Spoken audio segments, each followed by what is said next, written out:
This is the 29th Annual Dice Awards. And now welcome your hosts, Stella Chung and Greg Miller. Everybody sit down!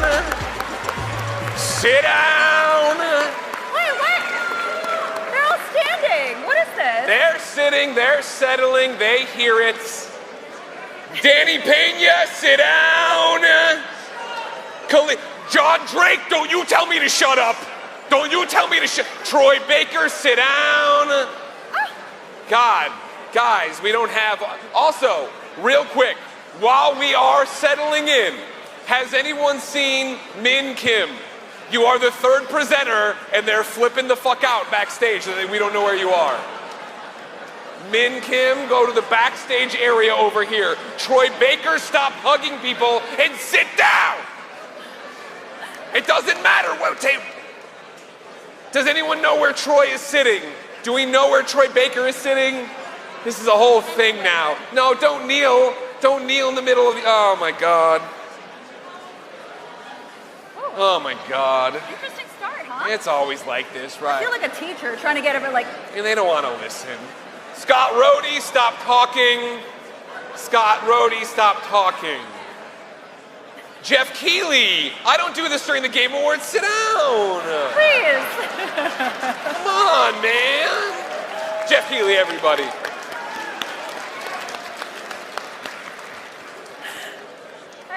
Everyone who's still talking, here's what I want you to do.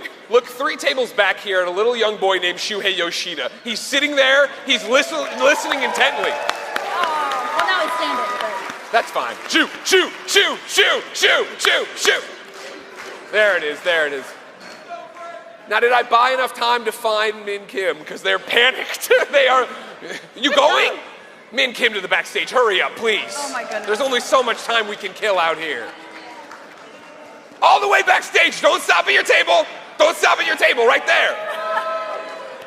Good Lord, everybody. What's up, everybody? Welcome to the 29th Annual Dice Awards.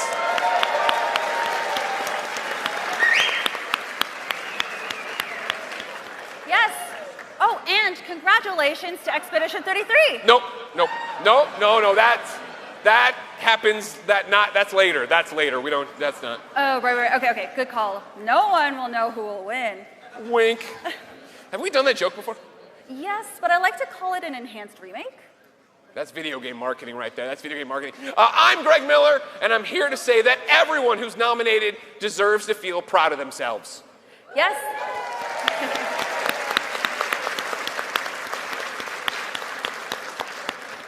Yes, and I'm Stella Chung, and I'm here to say that everyone who congratulated me on being nominated for Ghost of Yotei is racist.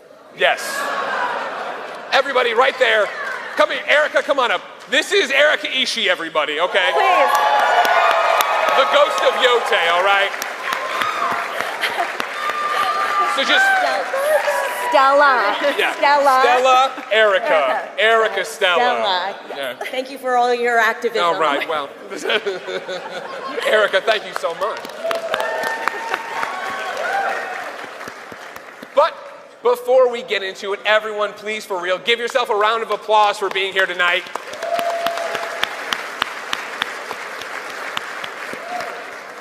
Yes, whether you've been nominated or not, all of you have done such good work, and we really do appreciate every single one of you.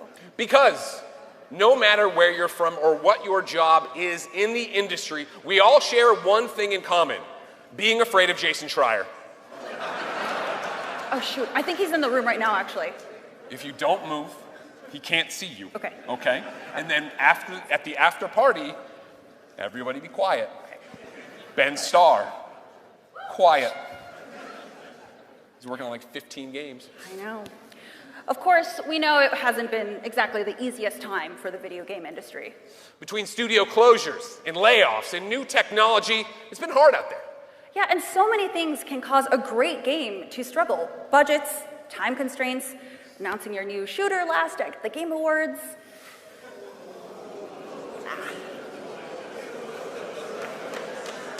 Already? All right, okay. I'll warn you. Goodness. A lot of you are here the first time. It's a long monologue. If that got the groan, well, you're not going to like the next couple.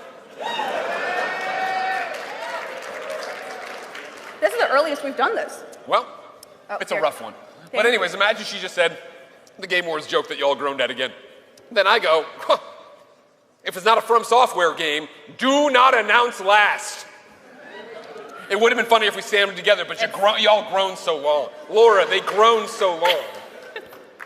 But in all seriousness, I mean, High Guard is actually a pretty good game, and it didn't deserve to just get shooed off like that. 100%. 100%. Yeah. This should not be an industry in which video game developers lose their jobs because of a bad internet reaction to a trailer. Yes. This should be an industry in which game developers laugh because Bobby Kotick is in the Epstein files. We're back on track. A standing ovation. We're back on track, everybody. Woo! There we go. We're not the bad guys. We're not the bad guys here. Yes. We don't make the news. We don't make the news. We just put it into a so-so monologue every year. Now, we need to solve how turbulent this industry is. Yeah, for example, Wildlight Studios, the studio behind High Guard, is laying off people just 3 weeks after launch. At this point, the only way to have a job secure, any job security in this industry is to work on a game that just never comes out. Yep.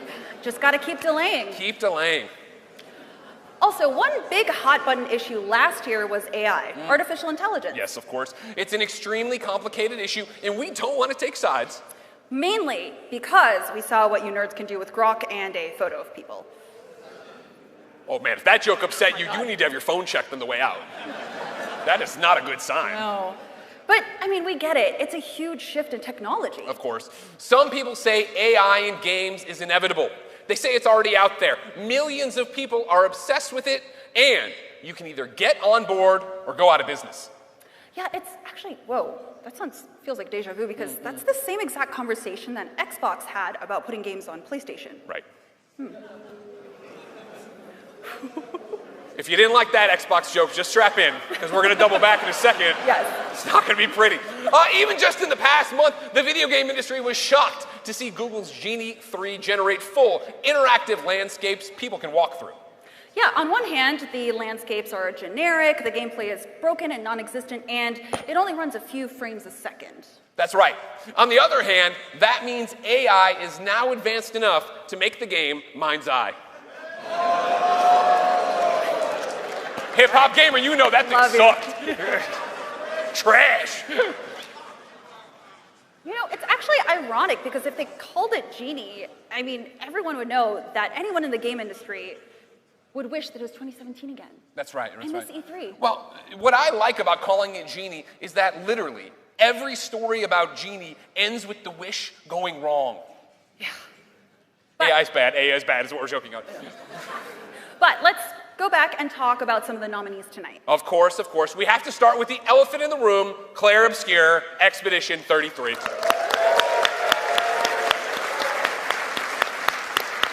Yes. What an incredible game. Incredible, although it does really say something. That this past year, the video game that cheered us up the most was all about a depressing French story about accepting death through art. Yeah, unfortunately, as hard as you try, you can't parry heartbreak. No, but you gotta give it up to Sandfall Interactive. What a rise. Yes. I mean, in just 1 year, you've gone from a new French video game company to an important French video game company to now the only French video game company. What about Ubisoft? Oh, so actually, Ubisoft reorganized to a new business model where they turn their headquarters into a Spirit Halloween. Oh. Yes. There it is. This is my 10th time hosting the DICE Awards. That's the only time we've ever made a graphic where we're like, we gotta drive this one home. They won't get it if we don't have the graphic. Blueprints is nominated for multiple awards. Yeah! Including Game of the Year. Of course, you all know it's a fantastic game, but if you're not familiar, Blueprints follows the story of a family torn apart by conflict and the fact that they have the most confusing fucking house of all time. Yeah. Can you imagine needing to go to the bathroom? No, I would shit my pants. Yes, okay. Oh, also, Death Stranding 2 is nominated for multiple awards.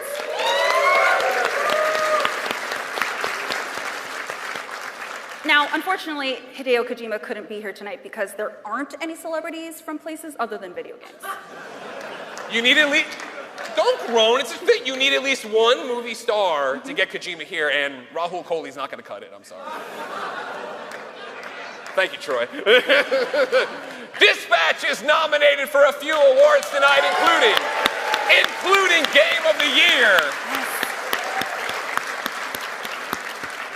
It's incredible. It's so innovative, right? I mean, finally, a visual novel where women with big boobs hit on a dork. Ad Hoc Games, you cracked the code.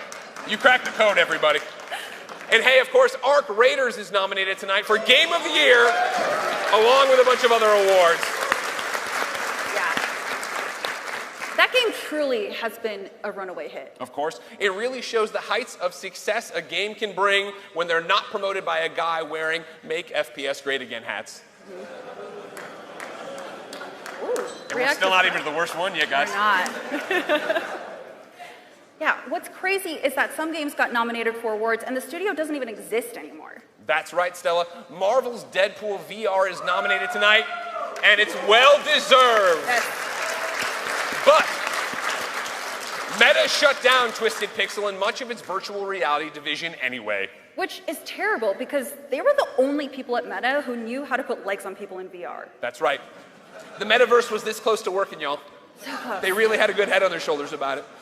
Yeah. So seriously, please give it up for everyone at Twisted Pixel and for everyone else affected by recent layoffs.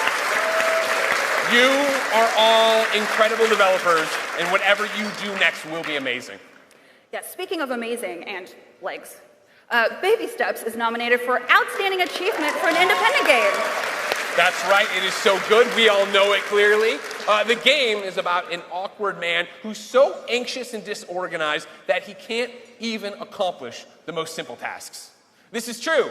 It's the first video game to simulate being an Xbox executive.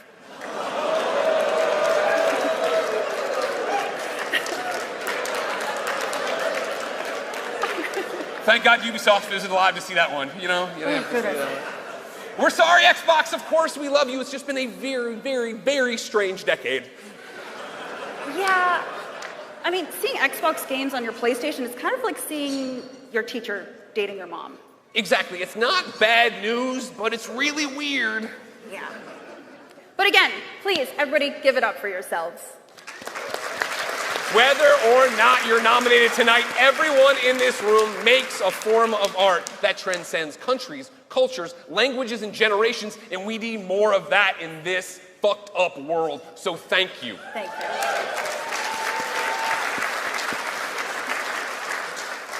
Yes, we also wanted to give a shout out to Noodle House tonight for their incredible work on the video packages you'll be seeing this evening. They always take everything we do at DICE to the next level. Thank you, Noodle House. Yes. And finally, a massive, massive thank you and congratulations to our AIAS Foundation scholarship winners who will be serving as trophy presenters tonight. Siad El-Radi and Danina Perez Masood. Come on out here! Yes. Come on now, give it away! Yes. You've earned it, please. Yes. Of course, we also wanted to shout out the rest of the scholars over there at that table. Hey. I know the monologue has been cutting, okay? I know that, but don't lose your fire. It's gonna be okay, all right? Yes, thank you so much for that. They really are our industry's future. Of course. The AIAS Foundation Scholarship Program supports talented students and early career professionals pursuing game development through financial assistance, mentorship, and workshops.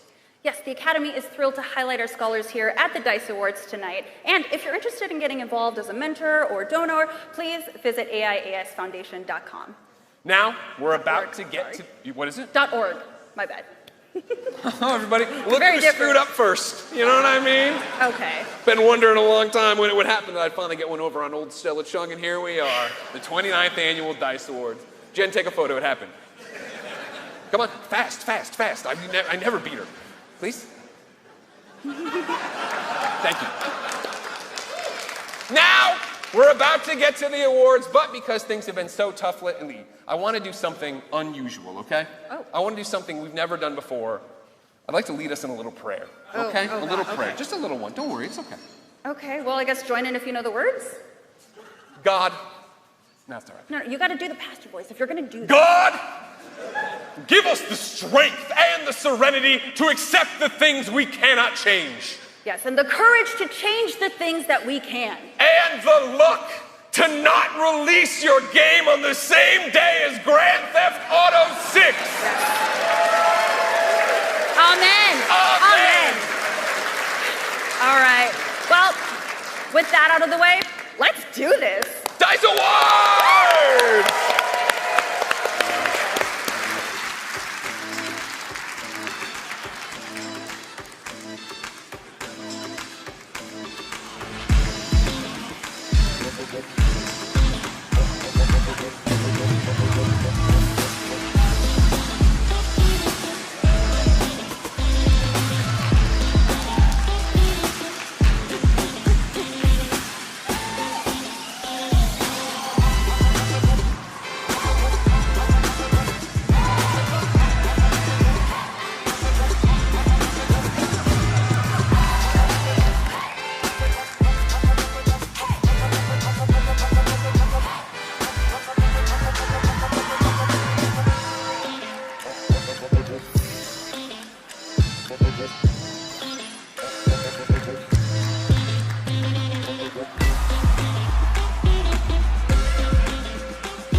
Please welcome to the stage the Senior Director of Global Creative for 2K Games, Ariel Hunt.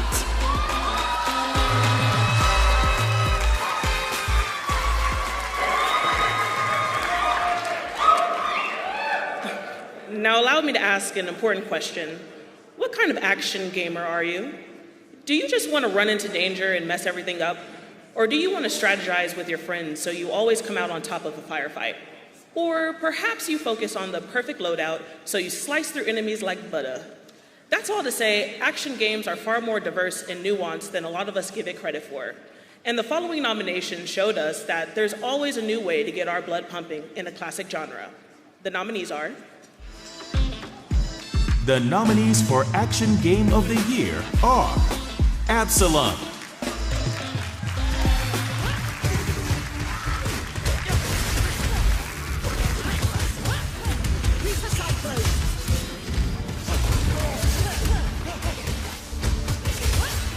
Arc Raiders,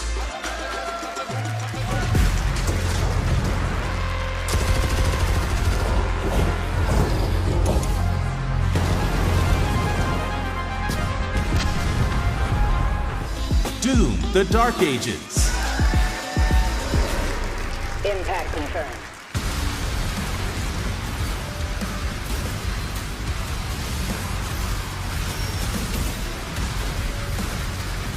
Hades 2,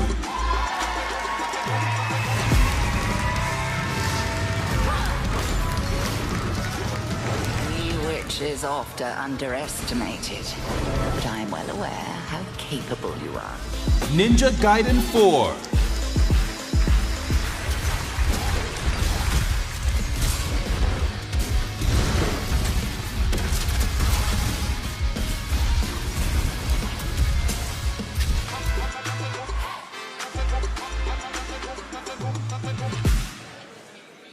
And the winner is... Hades 2, Supergiant Games.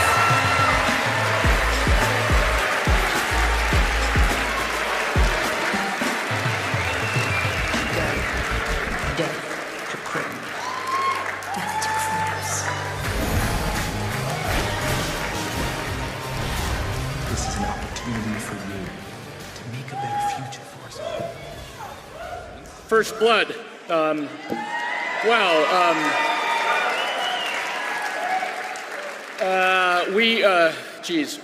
Thank you so much. This means so much coming from all of you who have worked on games that have inspired us for all these years. We've been fortunate to work on a variety of different games over the years, but when we think about what they have in common, the things that really matter to us are their kind of, we talk about the sense of immediacy and reactivity. When we think of the games that really meant a lot to us growing up, they were the games that we plug them in, we turn them on, we're playing, we're right in there, and we have always tried to channel that with our games. So the action of them really matters, and knowing that that resonated with many of you out there really means a lot. So congratulations to the team, and we're honored to be in the same category as games that were some of our favorites of the past year. So thank you so much.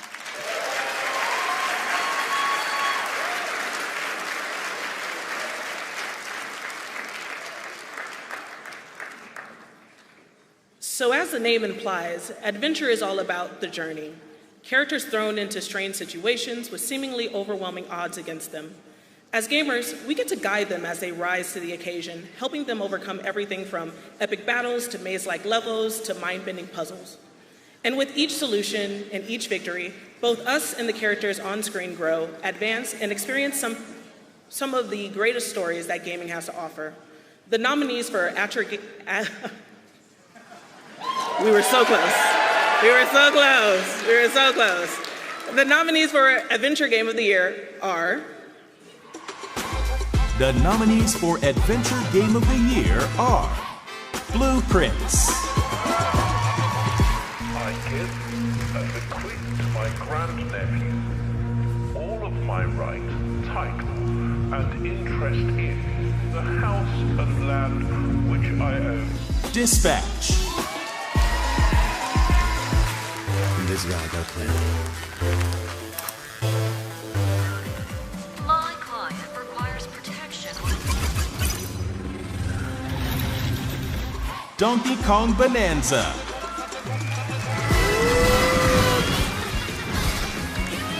We'll practice all sorts of awesome moves. One after the other. Getting stronger, getting faster. Ghost of Yote.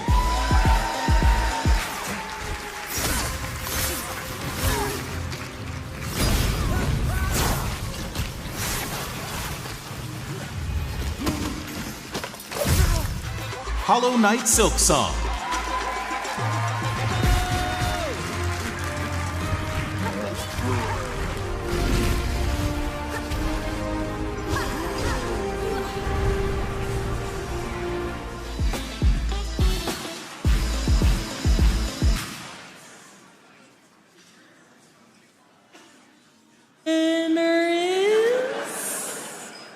Ghost of Yotai, Sucker, Punch Productions, Sony Interactive Entertainment.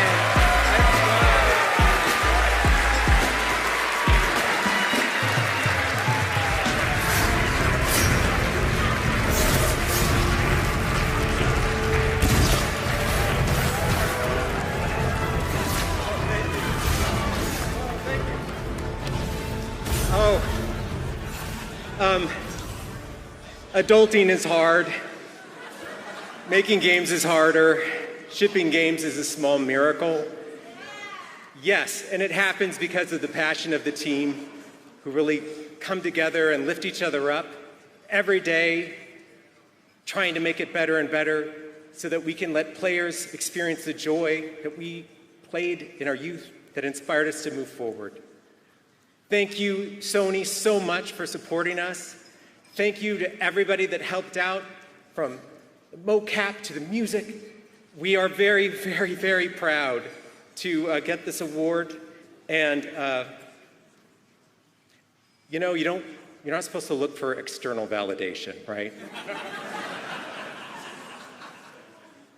But I think I speak for everybody at Sucker Punch when I say, tonight we're going to be hedonists and just feel really good about it. Yes.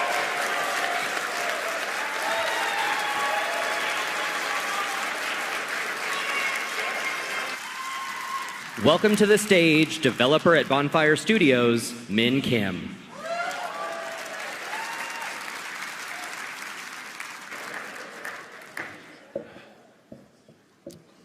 We're here to remember a titan, a legend, and a friend, Vince Zampella.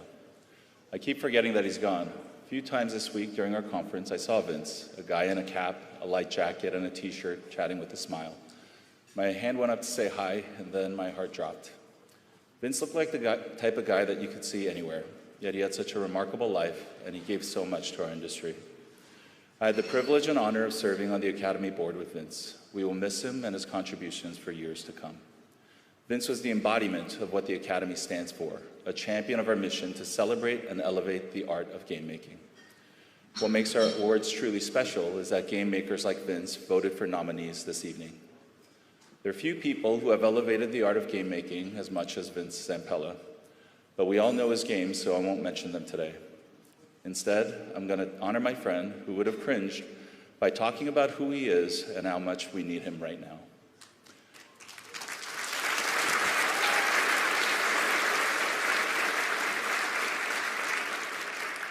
Vince was a big geek. My last phone call with him was in November, and it was about Dungeons & Dragons. We look forward to playing Magic the Gathering at the Dice Summit every year, and even with his immense responsibilities, he always found time to play games. Vince never grew up. He was a kid at heart. If you had the privilege of knowing Vince, he was witty and also a bit of a jokester. This one time, I was hanging out with Vince at GDC, and a developer and massive fan came up to him and said, "Are you Rob Pardo?" And without missing a beat, he said, "Yes, I am," and proceeded to have an engaging conversation with him about the World of Warcraft. Eventually, the jig was up when Rob, standing next to Vince, turned around. We all laughed together, classic Vince. Now, none of this was unkind because Vince was such a caring person. A colleague of Vince told me that time and time again, fans would muster up the courage to talk to him, and he would give them his fullest attention. Someone at our Magic the Gathering event last night said to me that they had once played with Vince, and for a moment felt like they were best friends. He cared about games, and he cared about players. He also cared deeply about his teams. Rarely does a single person deserve credit for a game. Vince gave his teams the freedom and space to find the fun, and he protected them fiercely. However, it wasn't all fun and games. He held himself and everyone around him accountable for delivering on that promise of fun. If it wasn't good enough, you would know it. If the team believed in it and thought it was great, he would say, "Fuck yeah," and was their greatest champion. Vince gave his teams the opportunity to reach their fullest potential and to be proud of themselves. And he never took the credit. In response to every accolade and congratulations, of which Vince had many, Vince always said the team did it. I'll let you in on a secret. The only credit Vince was striving for was being a good father. Publishers loved Vince because he was the hitmaker. Blockbuster after blockbuster, he consistently delivered. Publishers think they know when a game is fun, but they don't really believe it until it hits the P&L. Vince, he could feel it. And he believed that the only P&L words that mattered were how much players love the games we make and how much we love our players. Vince had a brutal, childlike honesty. I imagine Vince as Tom Hanks in the movie Big. Presented with all the data and arguments about product market fit, I hear Vince asking, "I don't get it. What's fun about that?" The entire industry is nervous right now, and we're at the risk of becoming derivative. The stakes are the highest they've ever been, and the mandate to maximize return and reduce risk. To this, I believe Vince would say that the biggest risk in game making is not taking any risks at all. Here are a few quotes from Vince that might guide us to a brighter, more fun future. Do something different, and let's get the most fun out there that we can. And be yourself, because you want people to love you for who you are. Vince Zampella, you are our champion, our Peter Pan, and we will love you and miss you always. Please welcome one of our industry's greatest creative forces, Vince Zampella. I've always been a gamer. I've always played, RPGs, board games, video games. It never occurred to me that that's something that people will pay you to do. Yeah. Of course, you led the team on Medal of Honor Allied Assault, and that's where the modern Vince Zampella story begins. Went from there to making a game that was kind of competitive with it for Activision. And that was where Call of Duty was born.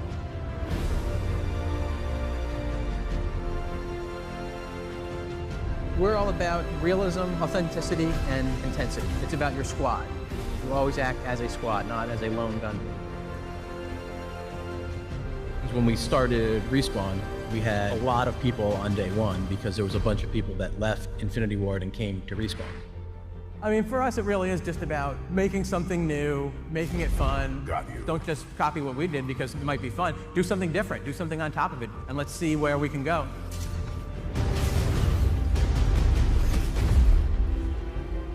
What you just saw was the cinematic reveal trailer for Apex Legends, the brand new free-to-play battle royale shooter from Respawn Entertainment. My dad always tells me the story about the first time we went to see Star Wars, the original. He just wanted to take me to a movie, and it just changed my life, obviously, and we wanted to do a vote around the team at that time. It was unanimous, like hands up around the room, yes, we have to do a Star Wars game.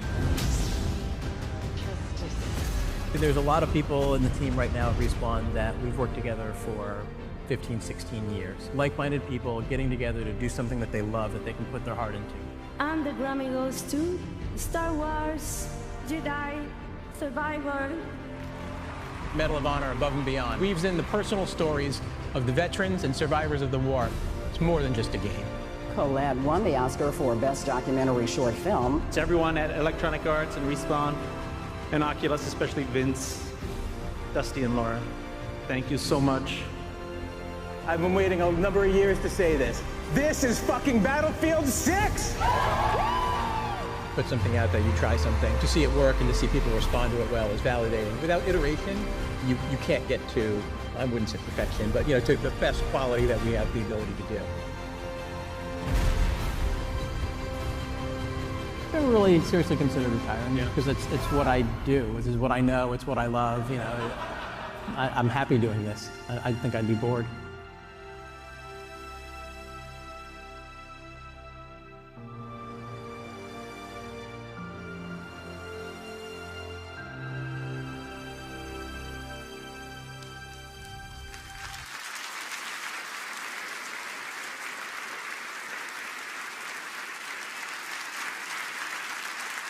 Please welcome the head of Bethesda Softworks, Jill Braff.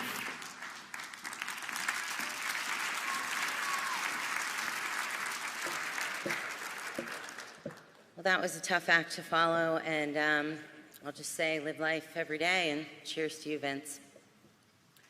And now, switching gears, try to think back to the first role-playing game you experienced. Maybe it was Dungeons and Dragons on a table. Maybe it was Ultima or Final Fantasy. Or maybe your first role-playing game was one of the games nominated tonight. No matter where you started, I bet every person in this room has felt their heart swell as they crossed that first hill on their way to a grand adventure with the realization that it was up to you to change the world. And that's the beauty of this genre and what makes it so special. Role-playing games are where we get to be the masters of our own destiny while experiencing some of the greatest video game stories of all time. And the nominees are... The nominees for Role-Playing Game of the Year are Citizen Sleeper 2 Starward Vector,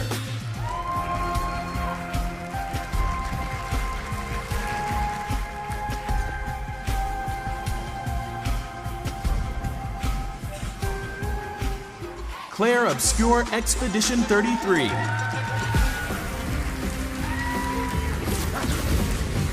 Wait, I hear something.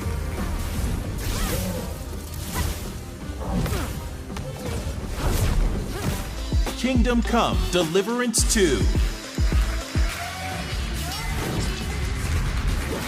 But once you've chosen the path of adventure, you have to fight.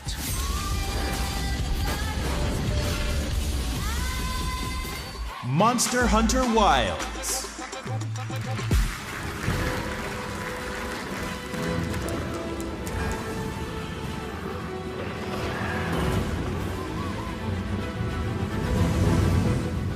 The Outer Worlds 2.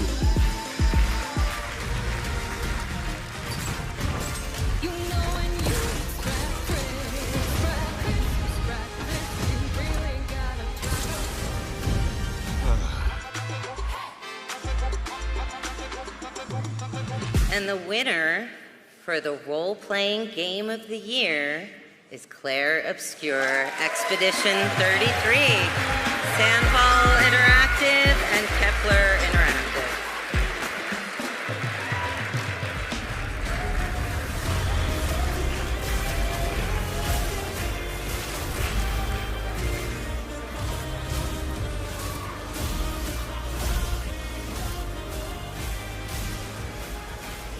Wow.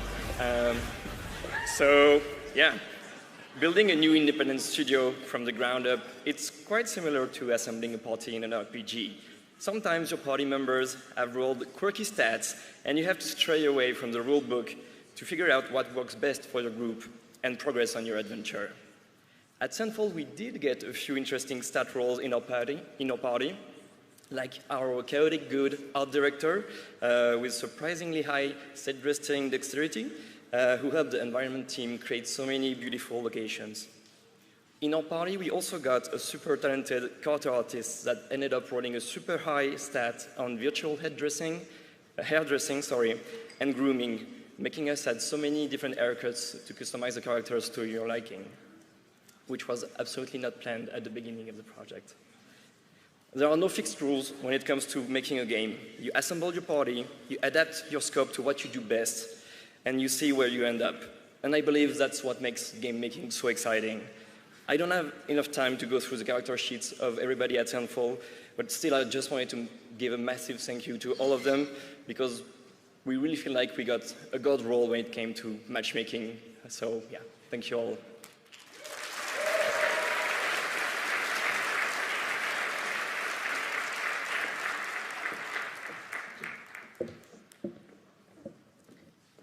Most video games require us to be aware of our surroundings, maybe watching out for an enemy or avoiding obstacles in the road. But strategy and simulation games require us to be aware of so much more than just what we can see on the screen. You're not just managing one soldier or a party of adventurers, you're managing countries, empires, galaxies. Creating these complex games requires intense precision and scaling, so even the smallest choices can affect the biggest outcomes. And the nominees this year showed us how it's done. And the nominees for Strategy/Simulation Game of the Year are The Alters. You were always one of us. From day one.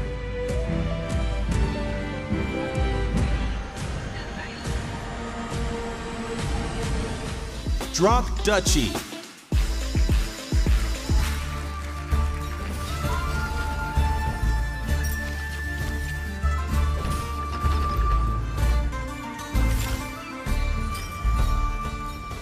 Europa Universalis 5.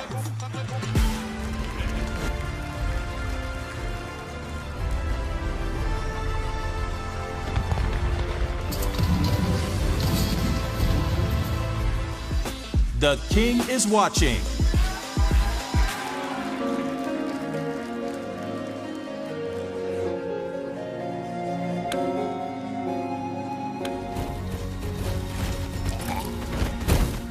Star Vaders.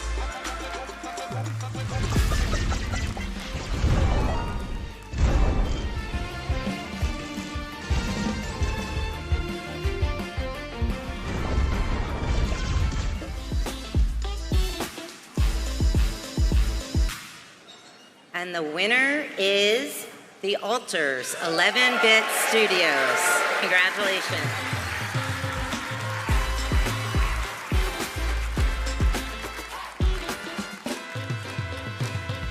Hello everyone, I'm Tomasz Kisilewicz.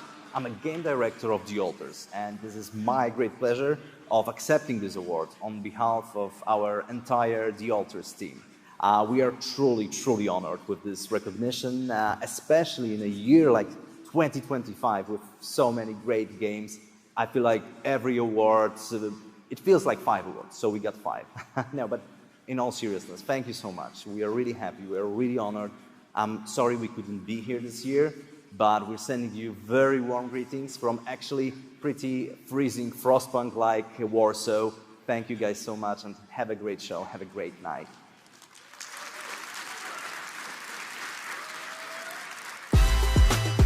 Please welcome back to the stage Greg Miller and Stella Chung.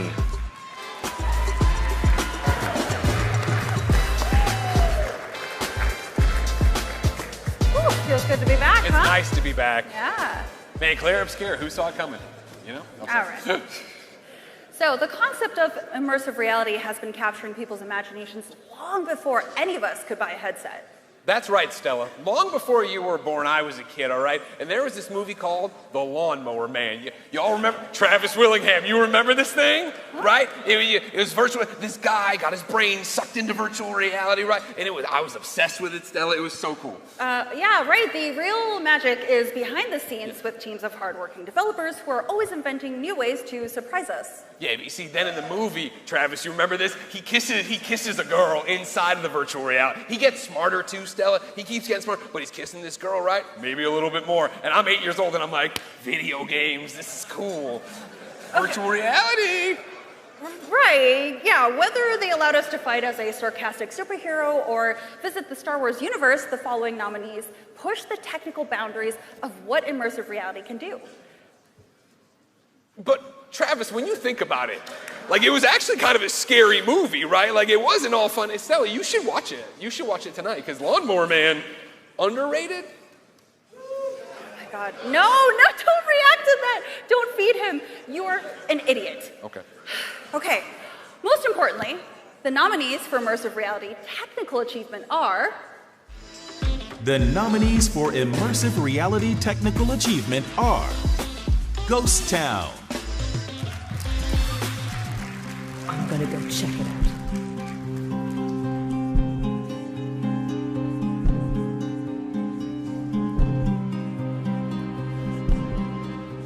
Hotel Infinity.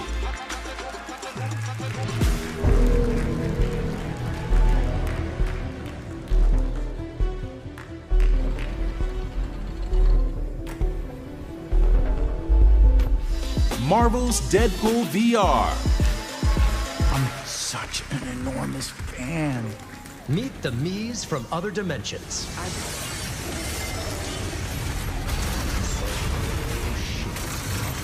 Star Wars Beyond Victory, a mixed reality playset.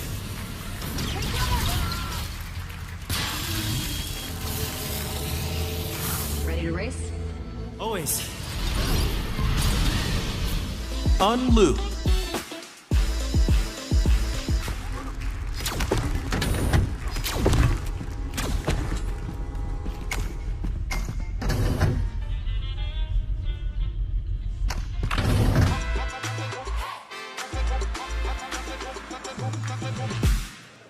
All right. Are you going to do It's this? a good move. And the winner is...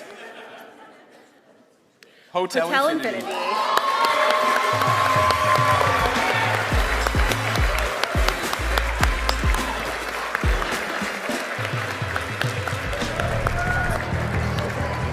Just coming by. You want me to hold it? You want it? Yes. Yeah. Oh, you want me to hold it? What do you want me to do?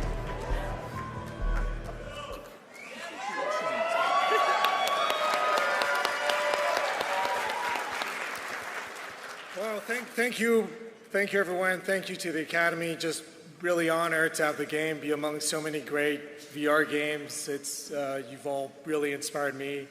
Huge thank you to the team. Huge thank you to Meta and Sony for supporting the game. And thank you to my wife Anna and my daughter Iris for supporting me. So, thank you all. She'll walk you off stage over here.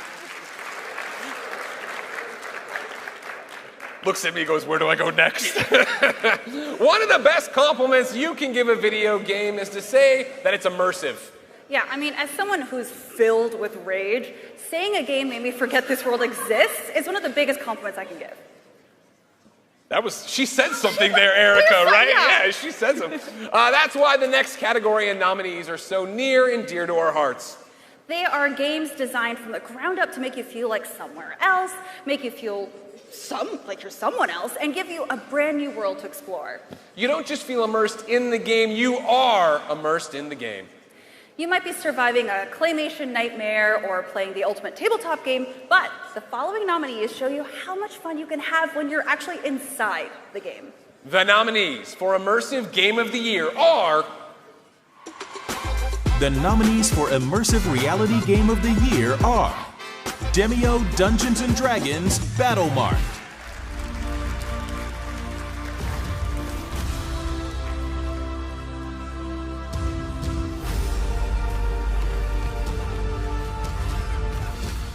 Ghost Town,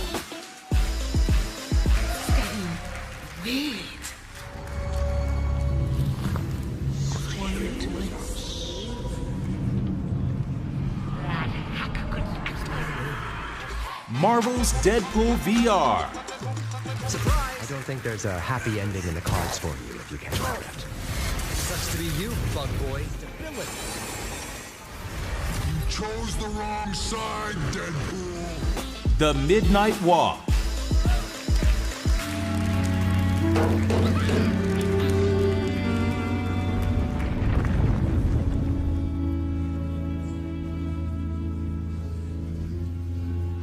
Thief VR Legacy of Shadow,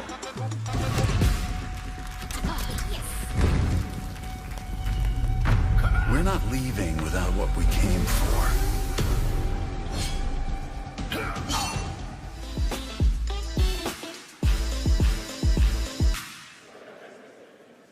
And the winner is... Ghost Town.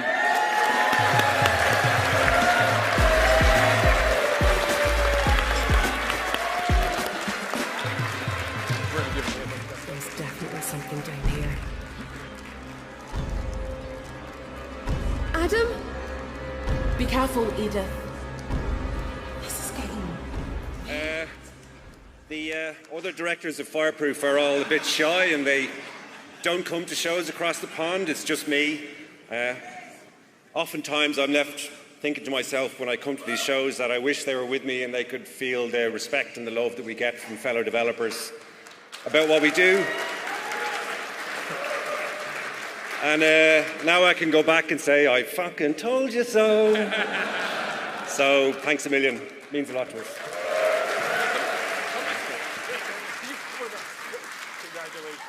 Please welcome the creator of The Artful Escape and the director of Beethoven and Dinosaur, as well as a former rock band musician, Johnny Galvatron.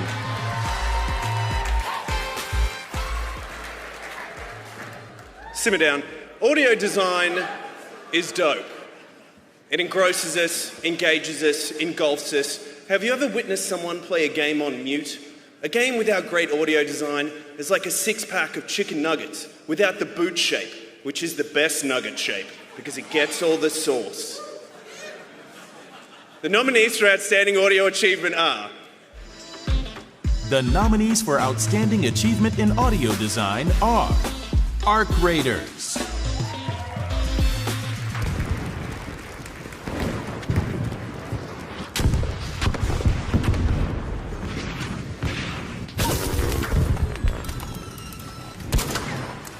Death Stranding 2 on the Beach,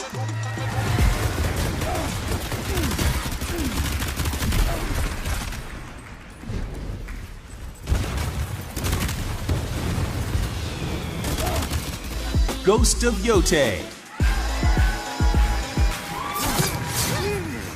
Did you dream of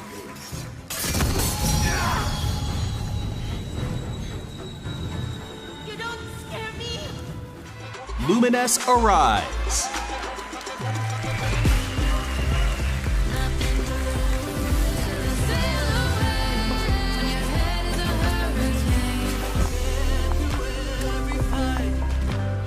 Split Fiction,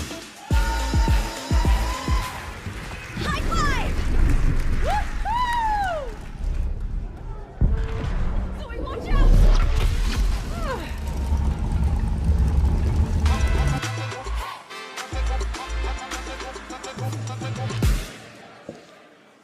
And the winner is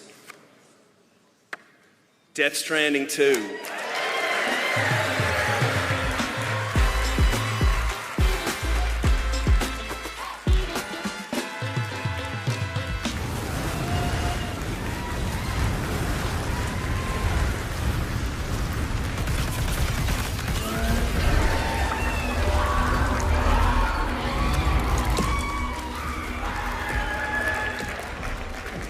Wow, we're absolutely stunned. Thank you so much to the Academy for this incredible award. I'm on stage here tonight to represent an incredible global team of sound artists. I would especially like to thank our team at KJP and at Sony Creative Arts Studios Sound. This was an incredible project to work on. I actually remember telling my boss that I didn't care what salary he could provide to me, so long as I knew I could work with this incredible team, I would accept the job and work for Sony. And so I really want to shout out personally, thank you so much to our incredible teams, and especially thank you to Yamagishi-san. Thank you so much for giving us this opportunity.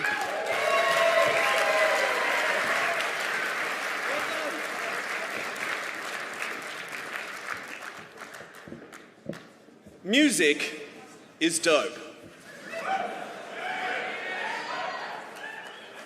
It's just little vibrations in the air. It's just wiggly little bits of air. And within those wiggly bits, you can divine the whole gamut of human emotion. The world's best composers are now forged in development studios. Their art has sold out Carnegie Hall and achieved hundreds of millions of streams across the world and seared itself into the formative years of fans and developers alike. If I were to compare them to a chicken nugget, it would be the boot-shaped nugget, which is the premium nugget shape.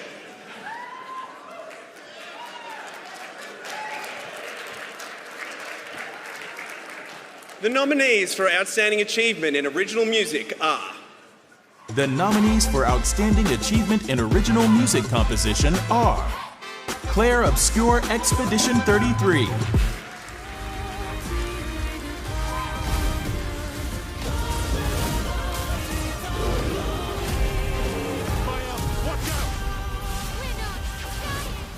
Ghost of Yote,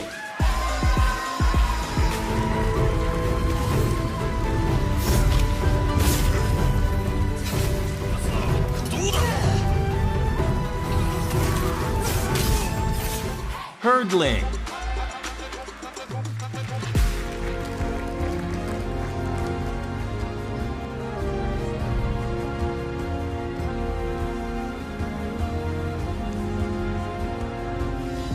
Mario Kart World,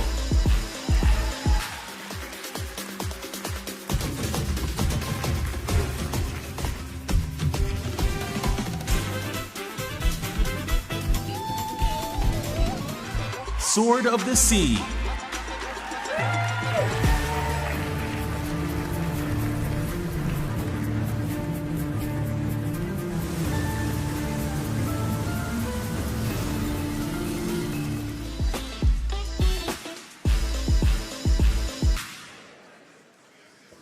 and the winner is...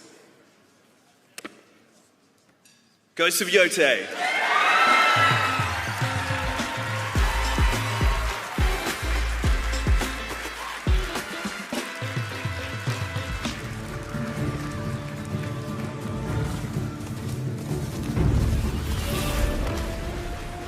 Thank you. I am not Toma Atoa, but he made an absolutely beautiful score put together by PlayStation Music. Keith Pizzacaturo, thank you so much. Thank you to everybody who rigged the music in so when you got that final sword strike, the music would soar. As a game designer, as writers, as producers, as animators, if you take all of our contributions in a way to try and move the player, we're all nothing compared to the music. Music is magic, and it really hacks right into your emotions. Thank you, Toma, for such a beautiful, beautiful score.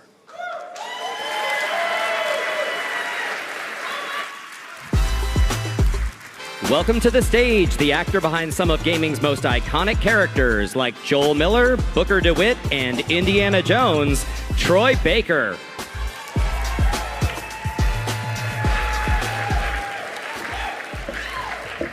Many of you have heard me say in the past that at our very core, we are storytellers. It's the reason why we created language in the first place, to find new ways to share our experiences. And we have iterated on those ways ever since, from drawing on cave walls to crafting the incredibly nuanced narratives we find in the games nominated tonight. Stories like the hope in a young woman willing to do anything she can to survive her hurricane-ravaged town, or the simple joy in the childhood love of soccer, the loss of loved ones, and the sorrow felt by those who come after. Story and games have gone from simply contextualizing little sprites on the screen to being one of the main reasons why we play. The nominees are... The nominees for Outstanding Achievement in Story are Claire Obscure Expedition 33. An expedition departs for the continent with one hopeless mission. Destroy the paintress so she can never paint death again. Consume Me.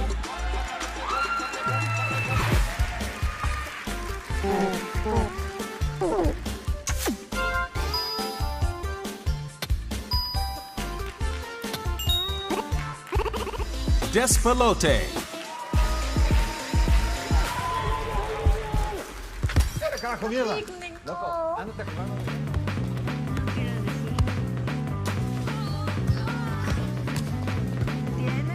South of Midnight. Safe out there, Hazel. If I was the one missing, she wouldn't stop looking. You're a weaver, aren't you? I gotta know how this tale of Hazel ends. The Drifter.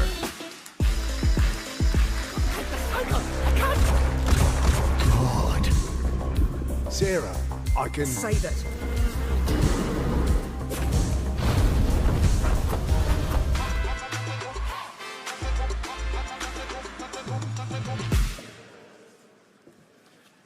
And the winner is Claire Obscure Expedition 33.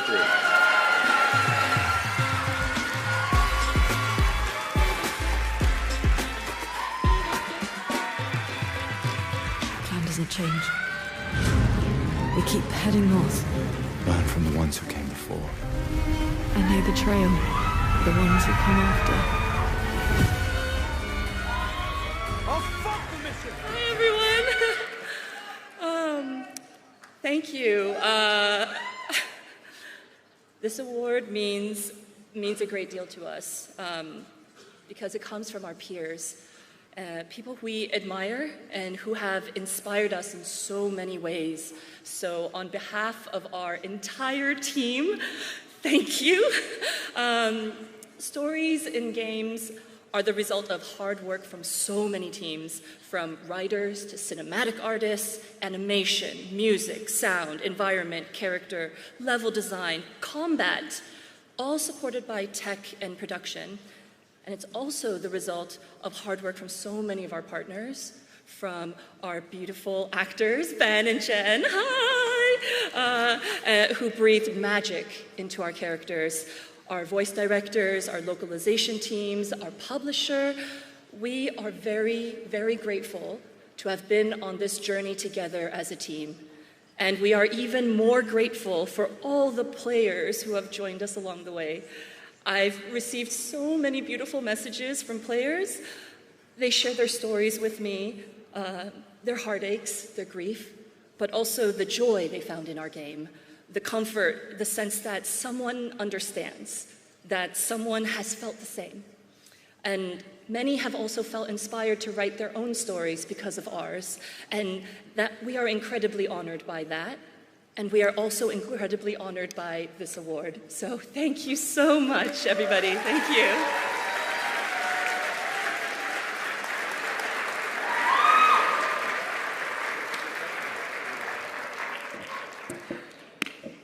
I'm sorry. What kind? Can I sit Damn here? it, Greg. Is that seat open?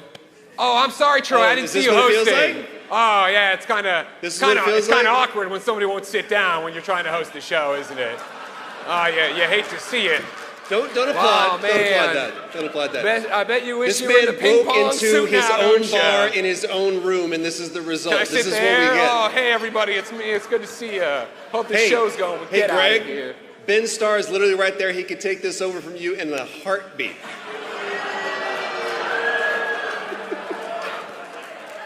He's already dressed for it. There's not a chance in hell he works as cheap as I do. All right? Scan that QR code. Kind of funny. You know, work with us. Oh, man. All right. Sorry about that. We did shots backstage. Seriously. Story goes hand in hand with characters, and I'm sure you know how much characters mean to me, and I know how much they mean to you and everyone watching here. I've always appreciated how this institution recognizes this category. It's not a singular performance, but it's the amalgamation of many. It's one of the few components to a game that every department will touch. You got art, design, narrative, animation, performance, all of that talent, all of that trust, finding that dance into synchronicity that will produce something that will ultimately, if we do our jobs right, make the player not feel like they were playing a character, but that they were playing themselves. It is an outstanding achievement, and the nominees are.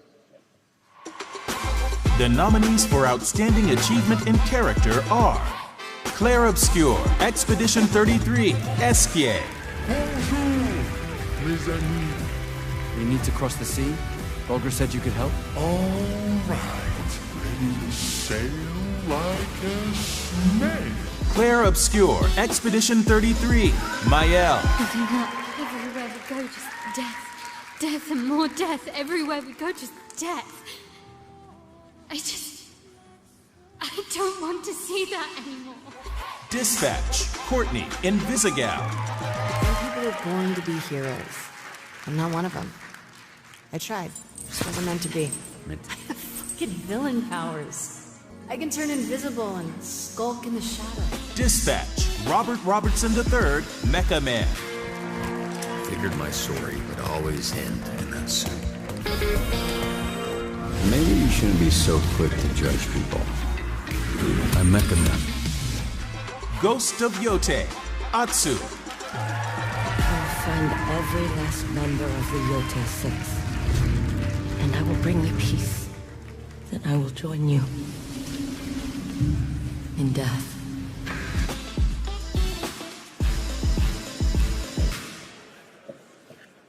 And the winner is Ghost of Yote, Atsu.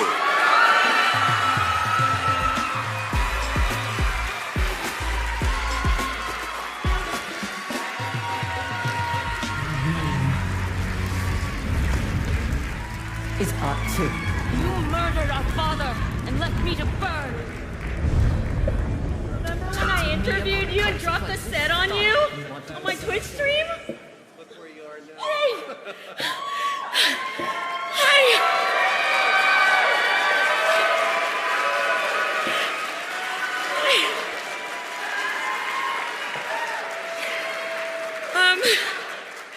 Thank you so much. I am so honored that a world-class studio trusted me with their vision, with a vision that was incredibly collaborative.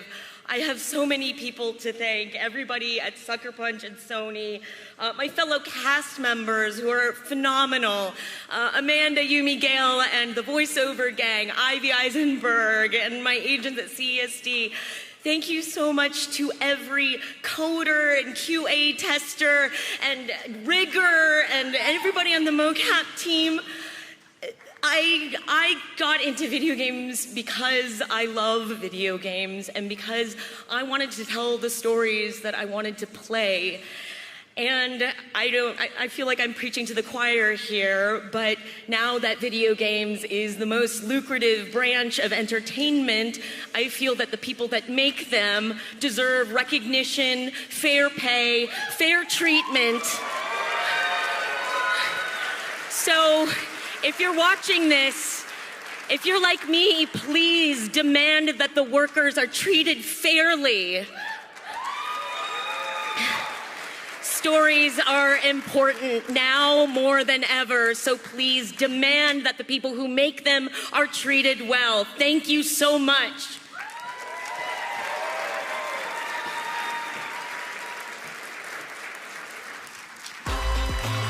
Welcome to the stage, the writer-director of The Last of Us, as well as the upcoming intergalactic The Heretic Prophet, studio head and head of creative at Naughty Dog, Neil Druckmann.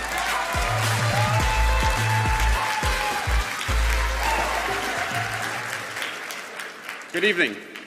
Tonight I have the honor of shining a spotlight on someone who has spent nearly 30 years doing everything possible to avoid it. Evan Wells.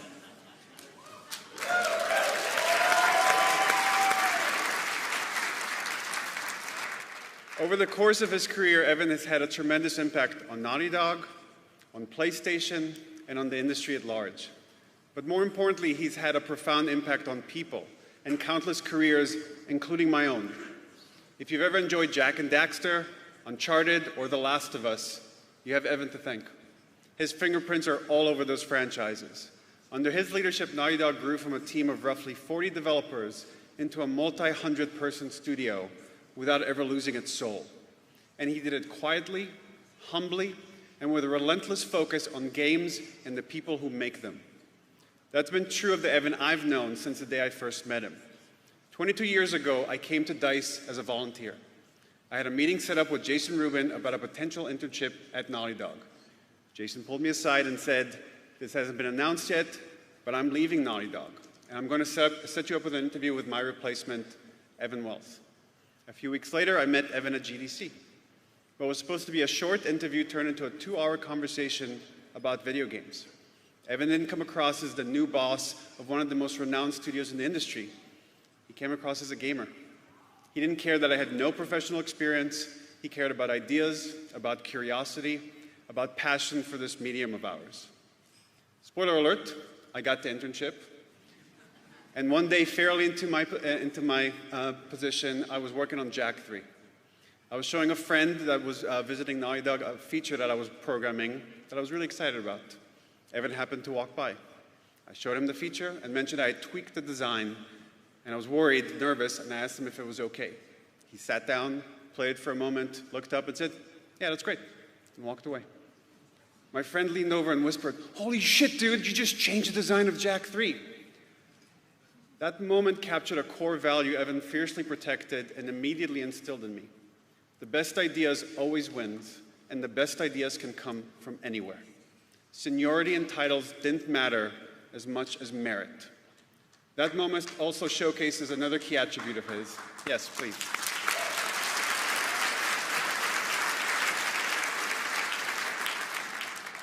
And that is that Evan never led from the distance. He was always on the floor of the studio and accessible to all. If the team needed help laying down nav mesh, Evan did it. If we needed detailed Melee playtest notes, Evan gave them. If someone had to go on stage and play the E3 demo of Uncharted 3, even when it had a 50% chance of crashing, Evan did it without hesitation. At the end of every game, he became one of our testers, playing through builds again and again and again, filing bugs, helping wherever he could. Evan cares deeply about the studio and about being fair to everyone in it. While in his position, he was vigilant about recognizing and rewarding the people who made Naughty Dog successful. And on that path, I watched him make incredible, difficult decisions that I saw took a personal toll on him, but he made them because he believed they were the right thing to do for the team. Under his leadership, Naughty Dog transitioned from cartoony games to cinematic realism, launching The Last of Us while Uncharted was at its peak, put a bow on Nathan Drake's story, and helped us make the hard call to kill Joel. Sorry, Troy. Another leader might have flinched at any one of those moments. Evan leaned in because he trusted the team and valued passion over playing it safe. When I wanted to transition from programming to design, Evan took the time to mentor me, helping me grow into a role I never thought was possible. Later, when he mentored me to become a director, he told me, "Get curious about everyone's process. The better you understand how everybody works, the better you could help them do their best work." When Evan asked me to become his partner, he ensured that I was instantly his equal, with the team, with PlayStation, with every single person we worked with. Even though I did not have the decades of experience he did. That is the kind of person he is. Fairness wasn't a principle he talked about, it was a principle he demonstrated every day with every decision he made. When he talked about retiring, I asked him, or pleaded with him, to please stay on for another year to help me, to mentor me again. He stayed on for several, making sure the transition was right for the team. Even now, after retiring from being president of Naughty Dog, he still plays our builds, he still gives feedback, he still asks the exact right questions, and he continues to mentor his devs to ensure Naughty Dog's continued success. Evan's not a fan of the spotlight, he doesn't seek recognition, he's even turned down a Lifetime Achievement Award in the past. I have never met someone with less ego in my career than Evan Wells, which is exactly why honoring him tonight matters so much. For nearly 30 years, his leadership, humility, instinct, and fairness have shaped Naughty Dog and everyone in it. I am privileged to have called him my boss, my partner, my friend. It is my honor to welcome Evan Wells into the Academy of Interactive Arts and Sciences Hall of Fame. Welcome, race fans, to another turbocharged season of high-stakes, high-speed racing. For 40 years, Naughty Dog has shaped the evolution of modern gaming, redefining characters, worlds, and the emotional depth of interactive storytelling. Behind that legacy stands a leader whose steady hand, quiet confidence, and devotion to craft helped guide the studio. Evan Wells didn't set out to become one of the most influential figures in game development. He simply loved games. Evan came into Naughty Dog and immediately started making an impact. To finish Crash Team Racing in 8 months and 6 days of production. I was working with a mostly new team, and Evan was one of those people that at that time was still pretty new to Naughty Dog. And somehow, we managed to ship that title, and I don't think we would have been able to get there if it hadn't been for Evan. As a level designer, he cemented himself as a core member of the studio that was making its name on games that were fun and brimming with personality. When Evan first started, his talent and brilliance stood out almost immediately. I remember showing him this really arcane scripting system, and I fully expected this to take a couple days, and he came back a couple hours later with not only a working design, but a bunch of new features. This guy was smart. Evan became a bridge, translating big creative visions into something playable, polished, and deeply expressive.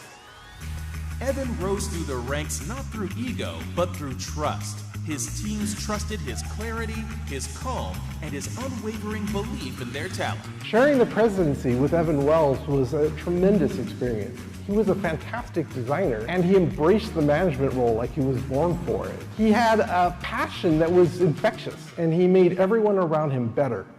Soon after, Christophe Balestra joined Evan in a partnership that would carry Naughty Dog into a new era. Evan's leadership quality, the man of excellence, had a huge impact on the team, and more importantly, setting up Naughty Dog to enter a new era in the video game industry. As Uncharted grew, so did Naughty Dog's storytelling ambition. With Uncharted 2, the studio set a new bar for cinematic action. With Evan leading the studio, the team had his support pushing for something deeper, something human, vulnerable, and unforgettable. That vision led to The Last of Us. With The Last of Us, Evan championed a team taking enormous creative risks. There were darker themes, emotional stakes, and characters who felt incredibly grounded and real. He always believed the studio could reach new heights, and his confidence gave everybody the permission to be bold. As Naughty Dog's world expanded from games to global storytelling, Evan never drifted from the heart of his work, supporting the people who made it possible. Evan has become a part of the Naughty Dog DNA, and the impact that he's had on all of our games that have already been released is tremendous within itself. But because he's been so much a part of the studio and shaped it, his touch will be forever felt in games to come. After 25 years, Evan stepped down from leading Naughty Dog, leaving behind a legacy defined not by titles, but by culture. A culture of respect, collaboration, ambition, and heart. His leadership shaped a generation of developers. His vision shaped the stories that shaped us, and his influence will echo through the industry for decades to come. for his extraordinary contributions to the art of game development and for the worlds, characters, and human experiences he helped bring to life. Distinguished guests, please welcome this year's inductee into the Academy of Interactive Arts and Sciences Hall of Fame, Evan Wells.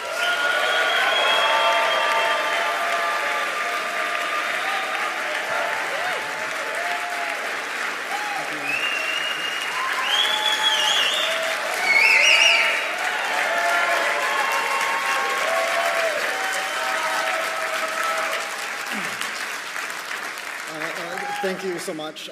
Obviously, this is a huge honor, and I'd like to start with a big thank you to the Academy and the board and to Megan for all that you do for the industry.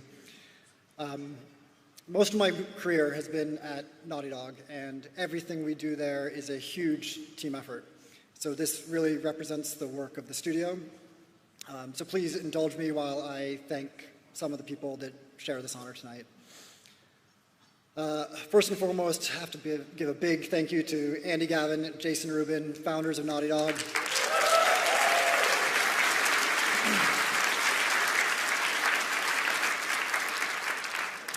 You guys are pioneers and giants that we all stood on the shoulders of, and we all owe you a huge debt of gratitude. We just celebrated our 40th anniversary at Naughty Dog, and we were just talking about this at dinner. That's an amazing accomplishment that you guys built something that has that kind of longevity. And you might be surprised by how often, even today, we are referencing an ideal or a value that you guys put in place all those decades ago. But when you guys decided it was time to step away, I was terrified, completely unprepared, and my main motivation was to not let you guys down, and I hope that I didn't. So thank you, Andy and Jason.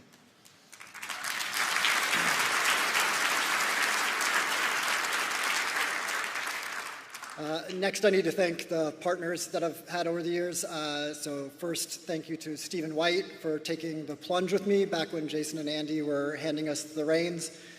I don't think I would have had the courage to do it alone, and I don't think I would have had their confidence to do it without you either, so thank you, Stephen.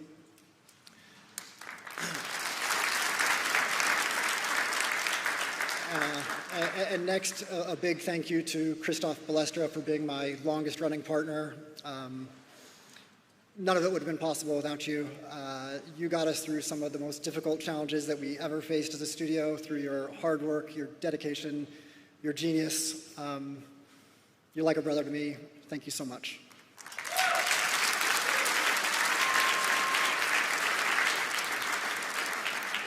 And that brings me to my most recent partner, Neil Druckmann. Thank you. And thank you for that intro. I don't really even know what to say. But it has been an honor to work with you for the past 20 years. Thank you for pushing me to work harder and be better just by being you. You're a hard man to keep up with.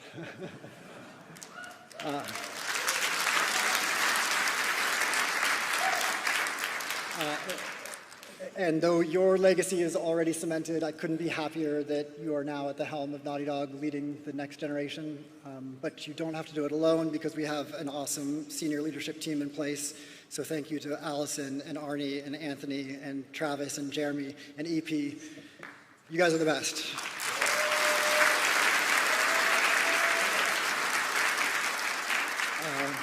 I've learned so much working with you guys, and I know that with you and Neil, Naughty Dog is going to continue to succeed.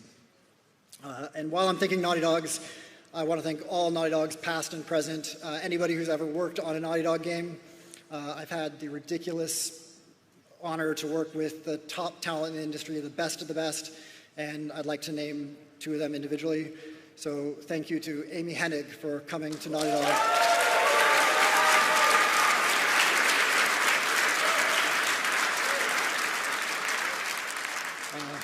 Thank you for sharing your brilliance with us, and you absolutely changed the industry with Uncharted. You advanced the state of the art. Thank you for everything. And to Bruce Straley.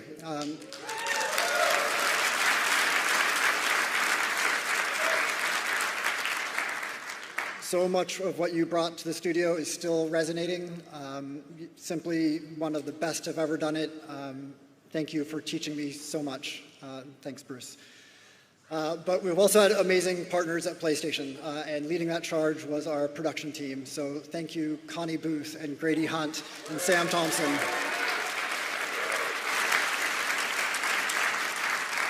You guys were our Naughty Dogs in San Mateo, and no matter how demanding we were, you guys always delivered.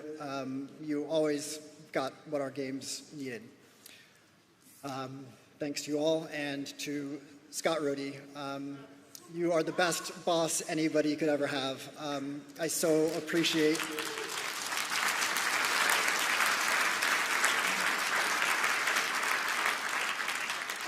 everything that you've ever done for Naughty Dog, everything you continue to do for Naughty Dog, and I make sure that the whole studio knows exactly how lucky we are to have you on our side. Thank you. And a big thank you to Herman Hulst for running the PlayStation Studios the way you do. And thanks to all the other studio heads. The openness and sharing that we have has benefited our games tremendously, so thanks to you all. I want to thank Mark Cerny for the huge...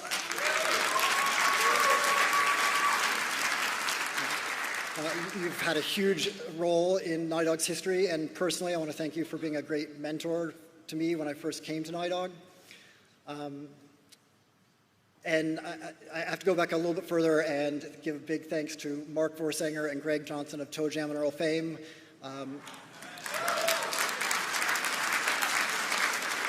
I'm so grateful for you taking a completely undeserved shot on a college sophomore, giving me my first job in the industry. You guys gave me my career, so thank you guys so much.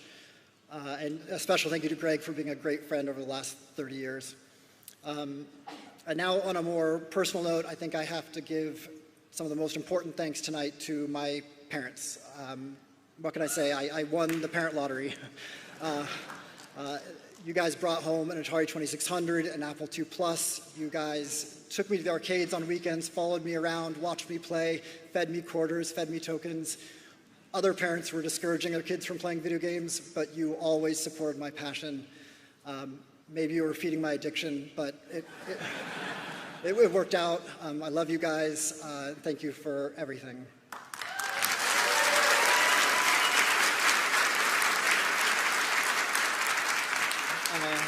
I also have to give a big thank you to my wife, Sakura. You were always there with your unwavering support, even when times got crazy, and I know they did. But you've been on this journey with me at Naughty Dog from day one. In fact, we just celebrated our 25th anniversary. And for that, I think you deserve an award. So thank you. I love you. I couldn't have done it without you. And to our two kids, Katie and Senna, I'm so happy that you share my passion for video games. It would be great if you actually played the games that your dad worked on. But you know, Clash Royale and Geometry Dash are awesome too. So. All right, let's wrap things up. A quick lightning round. Thank you to Shuhei Yoshida, Sean Layden, Assad Kizilbash, Jen Clark, all of the fans, Fat City. Thank you so much. Good night.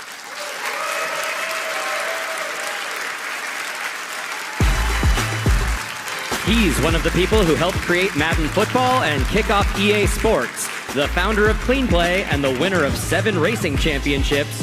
Please welcome to the stage, Rich Hilleman.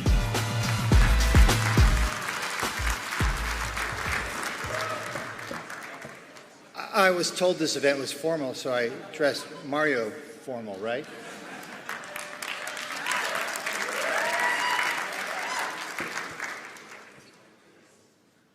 Racing games are just cool.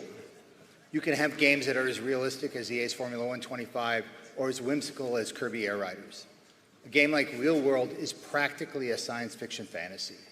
And then there's straight up racing royalty carrying on its legacy like Mario Kart World.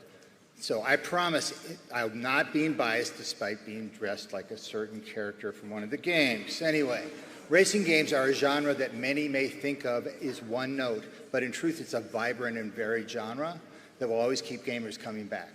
And the nominees are...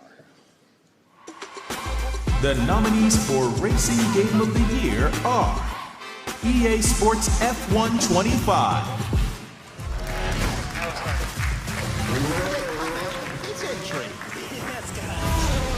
This is a game changer.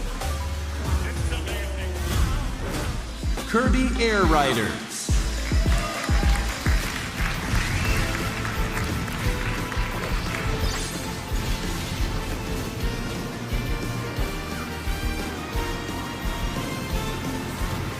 Mario Kart World.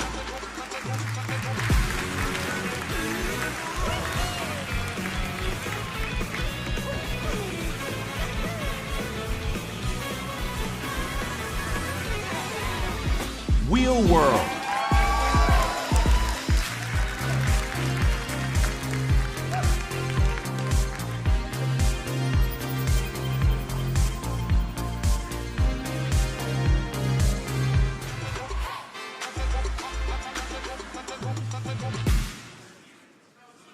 And the winner is Mario Kart World.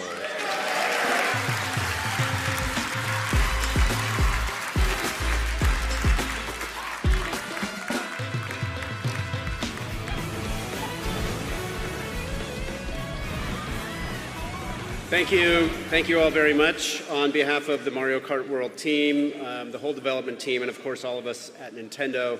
It's a real honor to have this recognized by the Academy and voted on by all of you. Of course, our goal with Mario Kart, any Mario Kart game, is to always bring people together. Racing is a category that can do that, and this time with Mario Kart World, we tried to give people more racers to race with and more places to race, and of course, more ways to disrupt your opponents. So while our goal is to always bring people together, we apologize if we may have driven any friendships apart with one of those pesky blue spiny shells.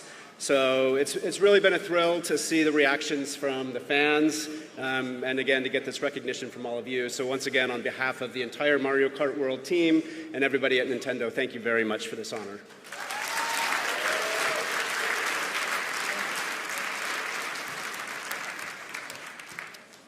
So there's that old stereotype that we're all familiar with.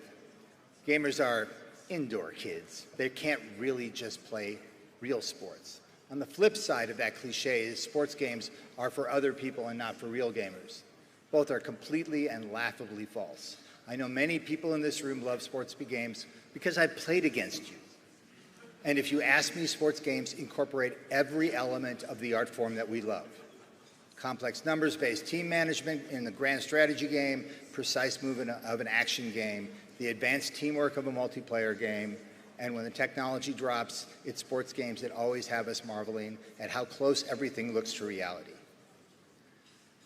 It might be more like, we might be no more likely to be LeBron James or Aaron Judge than we are to be Batman or Nathan Drake, but sports games put us on the hardwood of arenas, the greens of the Masters. They are for everyone. The nominees are.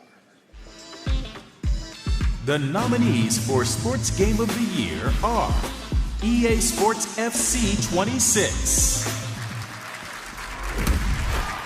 We see a great game, Stuart. Well, hopefully we actually see the game today, Derek. Big chance! And it's a penalty! MLB The Show 25.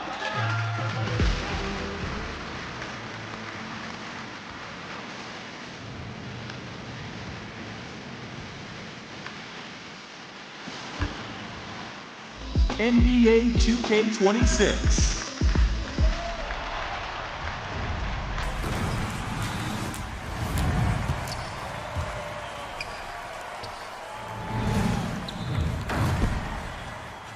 PGA Tour 2K25.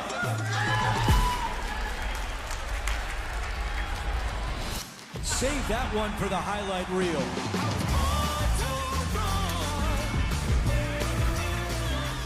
Rematch.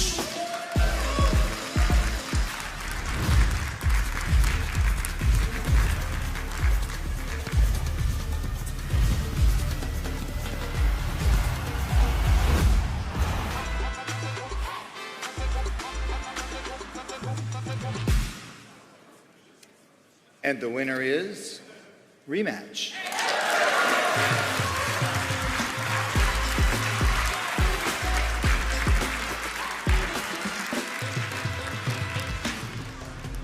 Hi everyone, I'm Pierre Tarnot, Creative Director on Rematch. First of all, I'm sorry I couldn't be here live to accept this award. I would have loved to be in Vegas to celebrate with all of you.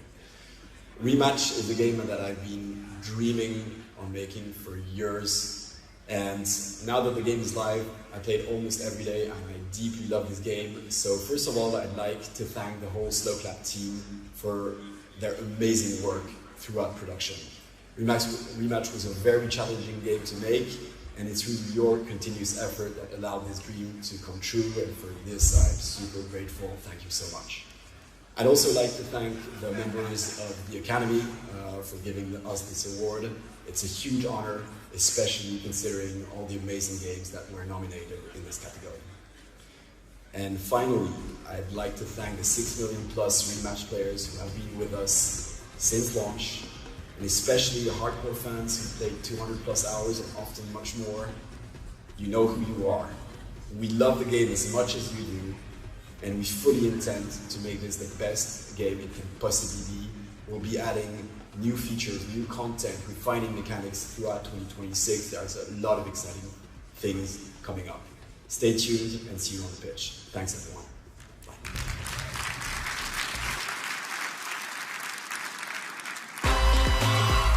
Welcome to the stage, Head of Technology at Insomniac Games, Mike Fitzgerald.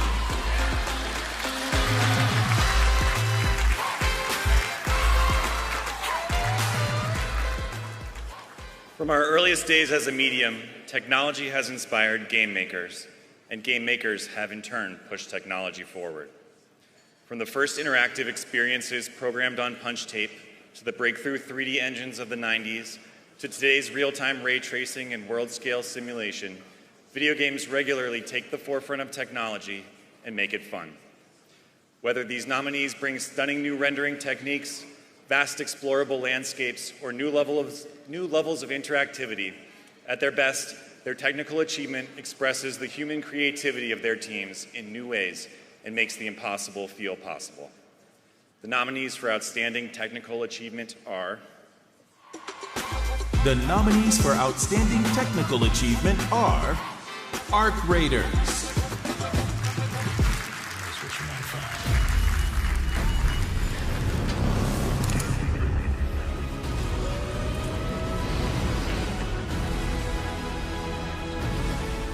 Assassin's Creed Shadows, You'll have to kill them all.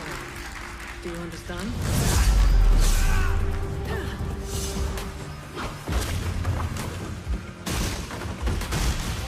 Death Stranding 2 on the Beach,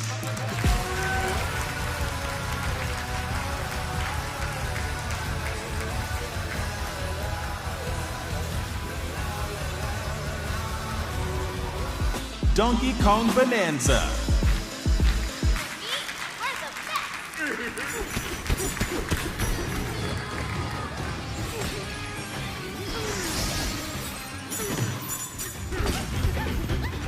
Doom: The Dark Ages,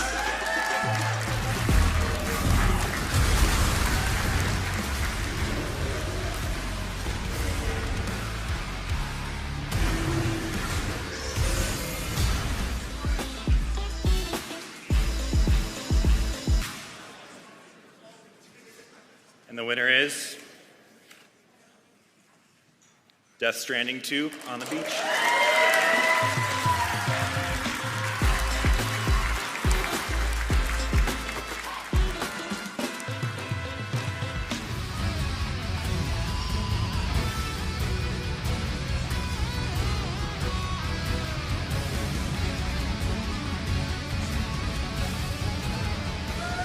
Thank you very much.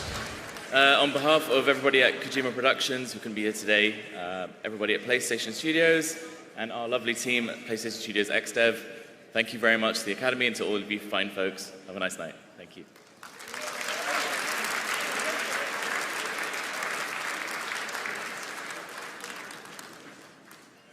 The best mobile game developers succeed at a uniquely difficult challenge. They deliver novel, creative, wonderfully addicting experiences that can be picked up and put down at any time. And they do so within the bounds of our phones, with tiny screens, limited power, and touch screens. Their games meet you where you are, whenever you need them. Whether you're a kid in the backseat of a car, a commuter on the subway, an office worker in the break room, my son when he's supposed to be going to bed, or yes, a person in the audience of an awards show. The nominees for Mobile Game of the Year are... The nominees for Mobile Game of the Year are Persona 5 The Phantom X,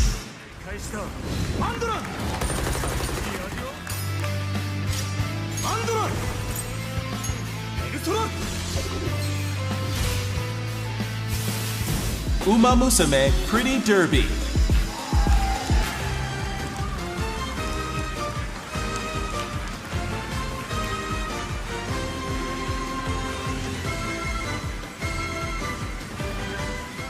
What the Clash,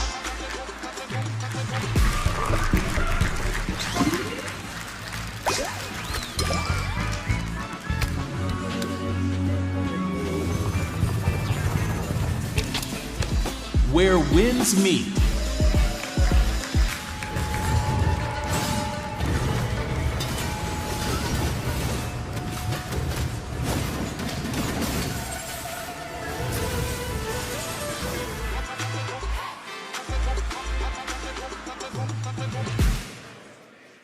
And the winner is Persona 5 The Phantom X.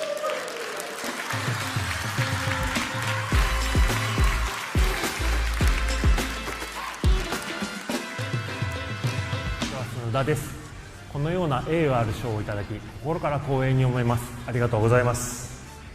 改めてこの作品に関わってくれたすべてのチームメンバーに心からの敬意と感謝を述べたいと思います。ありがとうございます。この賞は間違いなく誰か一人のものではなく、私たち全員で勝ち取ったものです。またペルソナシリーズとして挑戦の多かったこの作品を受け入れてくれて、愛し支え続けてくださっている世界中のファンの皆様にも深く感謝いたします。ありがとうございます。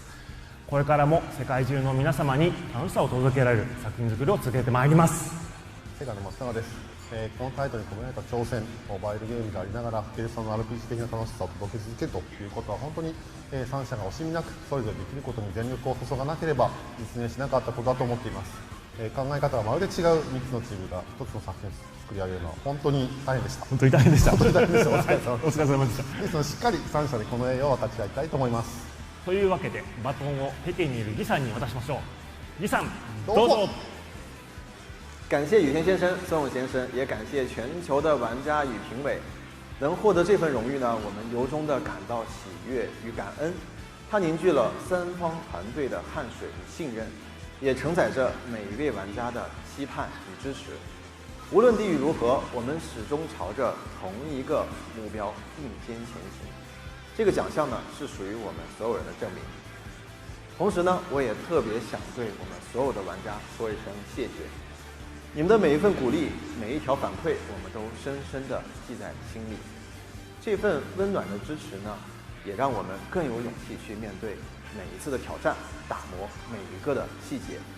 未来呢，我们也将继续跟 Sega 还有阿特拉斯携手，用心地打磨 PUX 的世界，争取呢能将更多的快乐，真诚地传递到玩家朋友们的心中。最后呢，我仅代表 PUX 项目组再次感谢所有的伙伴和玩家们，期待我们能在 Persona 的世界里继续共同谱写属于我们彼此的篇章吧。谢谢你们。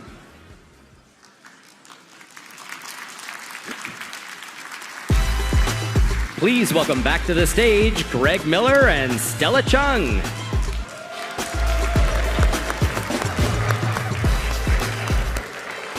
All right. Before we bring out our next presenter, we wanted to quickly mention the Game Maker's Sketchbook. Yes, the Game Maker's Sketchbook is an annual exhibit created to celebrate excellence in video game art and visuals, highlighting a wide range of creative contributions from artists across game studios and projects. Done in conjunction with IM 8-Bit and 47 Communications, the program recognizes the individuals who create extraordinary visual universes and leave lasting impressions on the worlds we love and play in. Yes, and we do love all of those worlds. We do love those worlds. Selected works will be showcased at the 2026 Summer Game Fest Playdays in Los Angeles and shared with fans worldwide, with opportunities to purchase prints that also help support charities dedicated to uplifting the games industry. Game artists are invited to submit their work and be part of this year's showcase, so give it a shot, everybody. And now, to keep the awards rolling, it's time for our next presenter. He's the art director, project lead, and creator of Double Fine Productions, Keeper. Everybody give it up for Lee Petty! Go get him.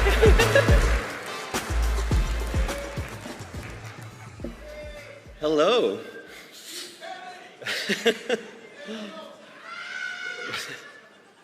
Hi, everyone. From the moment you start up a game to the moment you shut it down, you're seeing animation.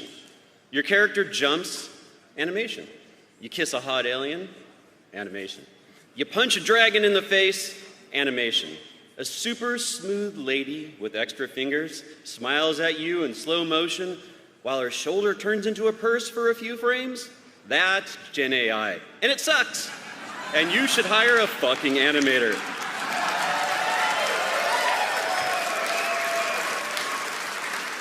Like, for instance, one of these nominees. The nominees for Outstanding Achievement in Animation are Death Stranding 2 on the Beach,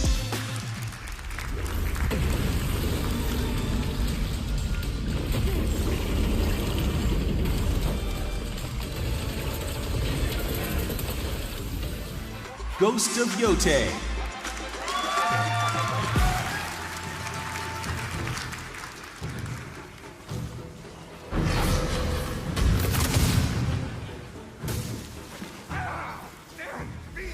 Monster Hunter Wilds,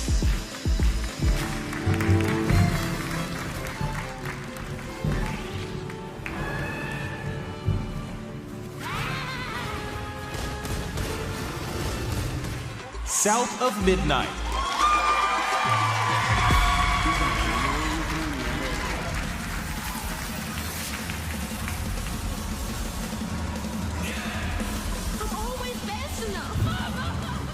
The Midnight Walk,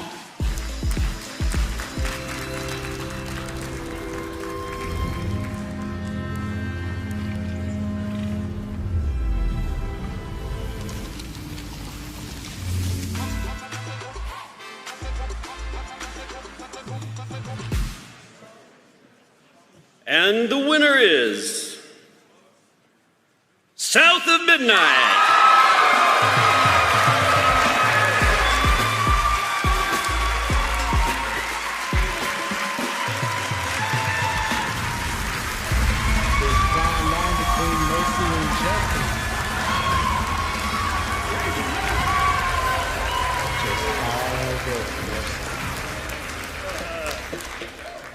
All right, wow, this is humbling. I'm going to get my notes or else I will look like an even bigger fool. All right, so, yeah, this is amazing. To the entire team, we couldn't have done any of this without their outstanding work.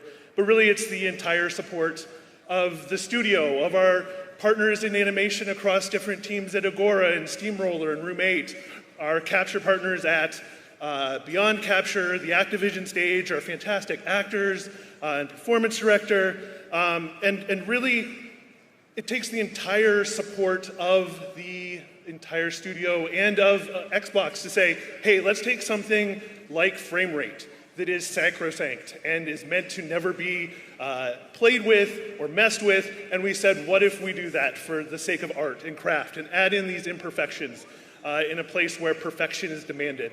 Because there is nothing really more humbling and beautiful and human than having that tension of imperfections for the humanity of the craft where perfection is expected. So thank you. Yeah, thank you.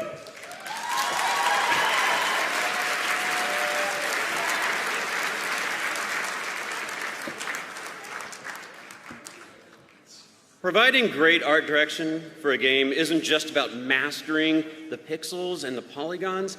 It's about a way of seeing the world. It's a way of noticing how light bounces off leaves, how composition changes emotion, how colors can tell a story.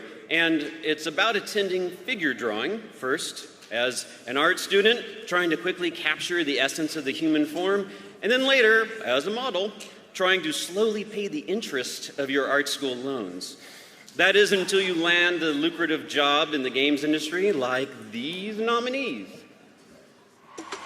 The nominees for Outstanding Achievement in Art Direction are Claire Obscure Expedition 33,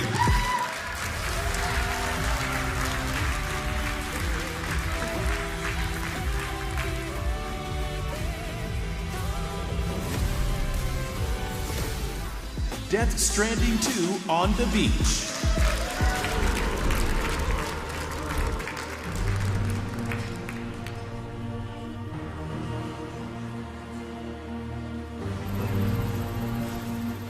Dispatch,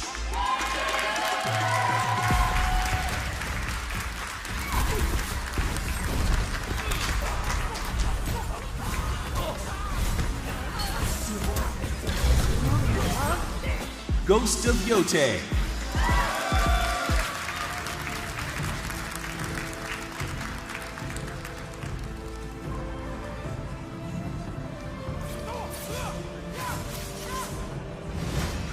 The Midnight Walk,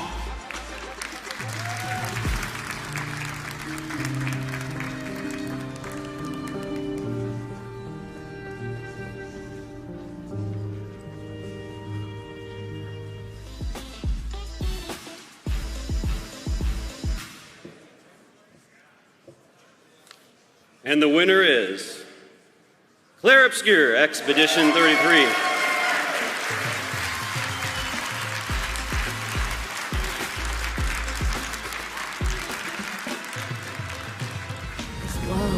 Full of wonders. Yet everywhere we go, we walk with death. Hey, me again. So obviously I'm not Nicholas, but yeah, he trusted me to read a few words on his behalf, so I'm just gonna do that. So, good evening everyone. Really sorry I couldn't make it to the DICE Awards this evening. First of all, I'm really thankful for receiving this prize. But I'm also thankful for everyone who has inspired me and stayed by my side along this wonderful journey.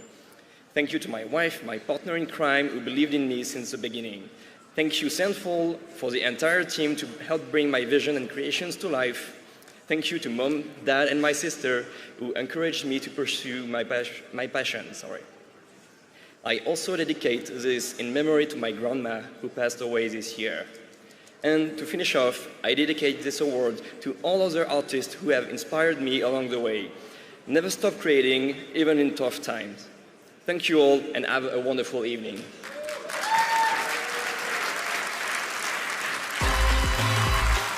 Welcome to the stage, Head of Third-Party Publishing for Epic Games, Nico Bahari.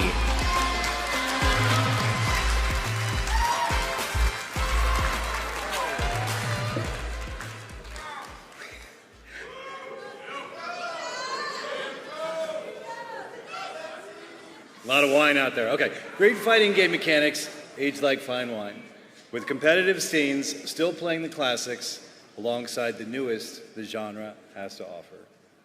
Street Fighter II is just as fun and challenging today as it was in 1991.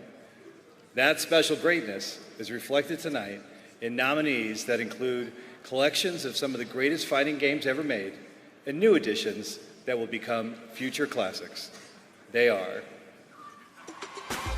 the nominees for Fighting Game of the Year are 2XKO,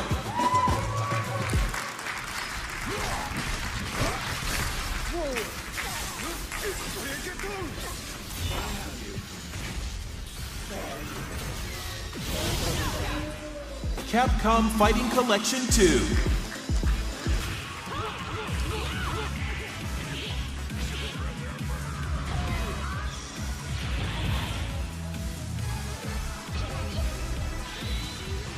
Fatal Fury, City of the Wolves,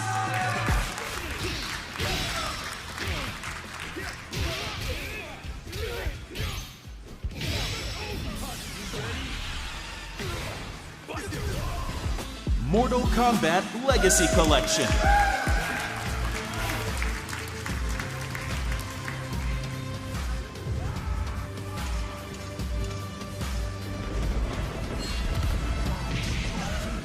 WWE 2K25.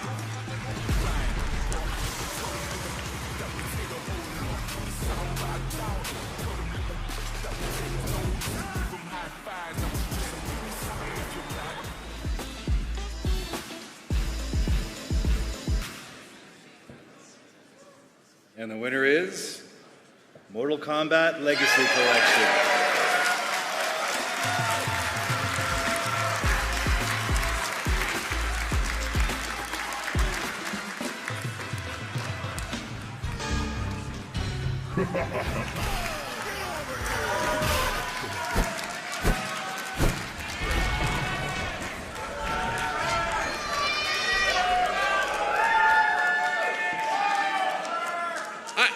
Well, hi. So many of my friends are out. I've been coming to DICE for 20 years, and this is certainly a first. I really thought they were going to announce this award during one of those montages that they sometimes do. And I was like, well, I'm definitely not going to be up here saying anything. And then as it started to dawn on me that there were no montages, I thought I should actually say something, which is that video games are made by people. Crazy, right? Sometimes I think we forget that. And what we really want to do at Digital Eclipse always is not only to celebrate these incredible works of art that are the foundational works of art that this industry, all of this is all based on, but to celebrate the people behind them, folks like Ed Boon and John Tobias and some young kids with a dream. Who created these marvelous games, and I just really want to make sure to thank everybody, the whole team at Digital Eclipse, amazing people that I just am so proud to call my friends. I cannot believe that I'm going to bring this statue, or maybe not this particular one home, one that is very much like this, back. Are you sure? Sure we won? We won this? Oh my God. To our wonderful partners at NetherRealm, Ed, Sean, everybody at NetherRealm, thank you so much. Everybody at WB, thank you so much. It was a long, hard road, and I'm just so proud of the work that everybody did. Thank you all very much for this incredible honor. Thank you.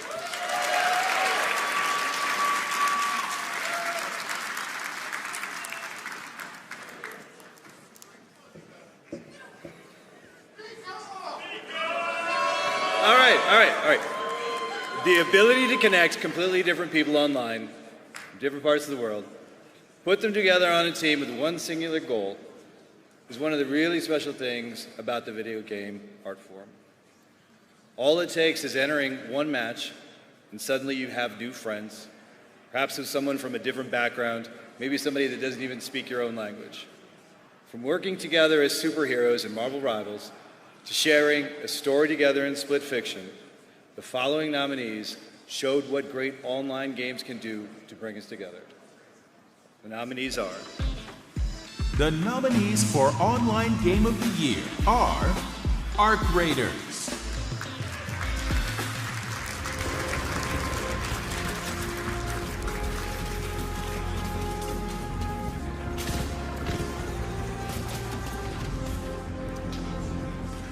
Battlefield 6,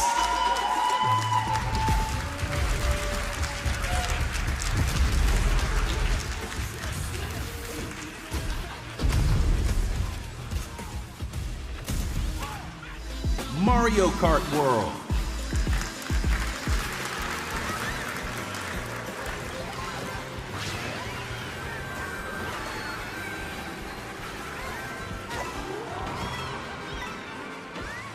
Marvel Rivals,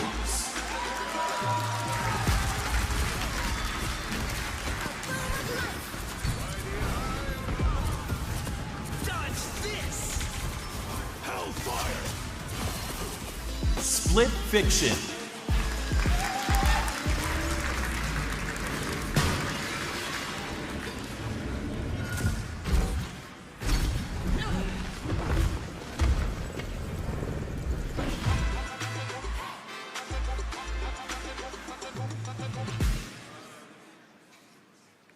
is our creators, Embark Studios.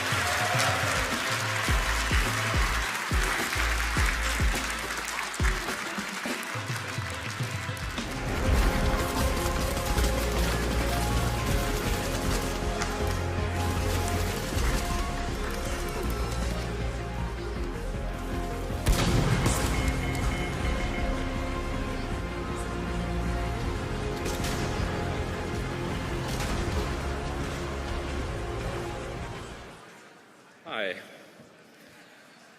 So, we at Embark are incredibly grateful for the patience and trust that has been given to us by Embark leadership, our friends at Nexon, and everyone else involved in building, designing, and utilizing all the pieces that finally came together into one emergent online game experience.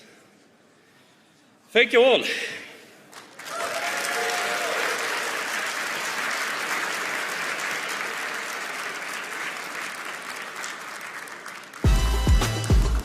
Please welcome to the stage the CEO of YOSP Inc., Shuhei Yoshida.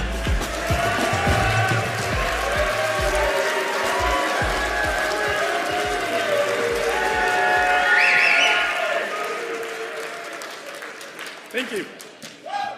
There's nothing quite like a family playing video games together. Seeing a child and parent's face light up at the same time is one of my favorite parts of making video games. And for good reason. Play is the way that parents connect with the children and children connect with each other. There's a power to that, and there's a power to games in which anyone of any age can have fun instantly.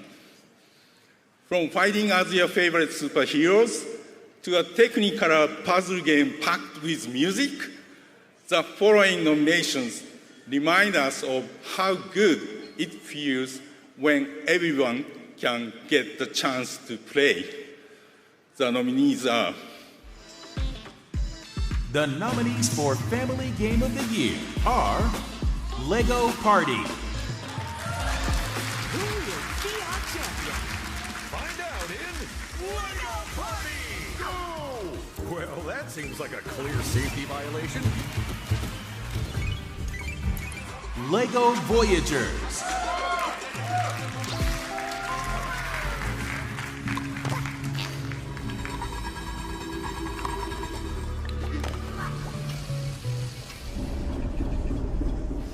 Luminous Arise,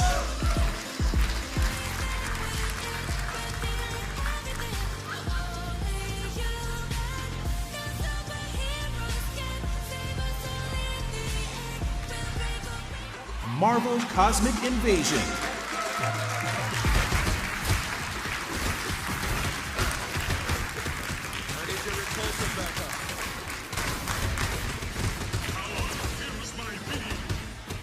Papukan,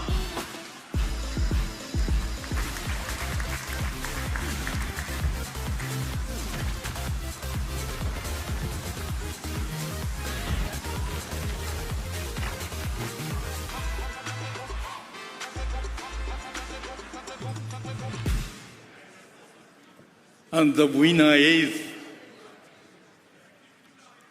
Lego Party.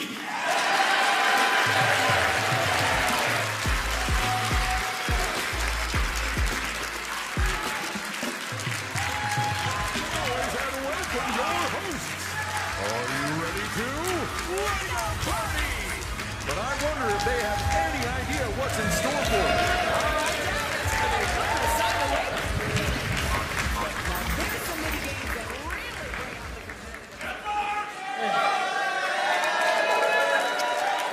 I'm probably the only person you have to lower the microphone for.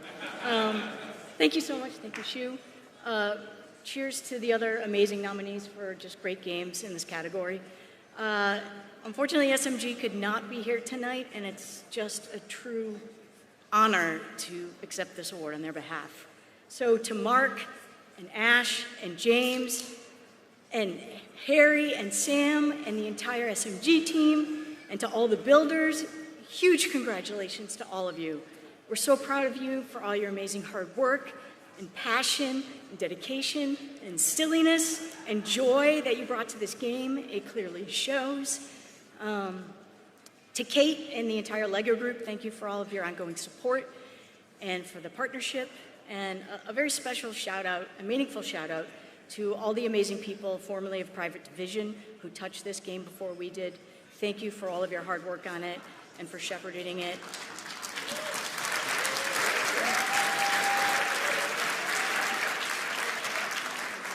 It means so much to us, and we hope that you share in this as well. Lastly, families are, thanking all the families for letting us do what we get to do. Family is what you make it. Family is a coworker. Family is a friend.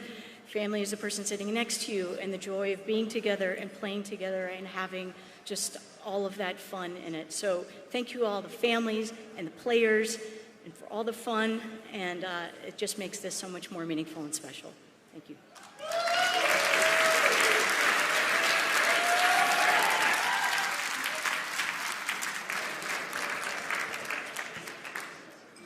The fact that any video game comes out is a small miracle.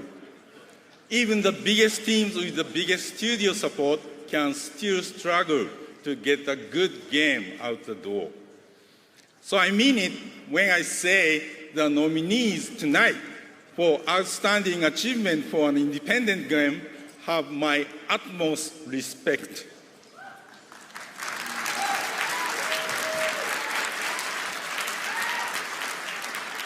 They've created interesting, unique experiences, such as a man struggling to put one foot in front of another, and the tale of die-hard soccer fandom, with a fraction of the support and funding and promotion that many bigger developers get.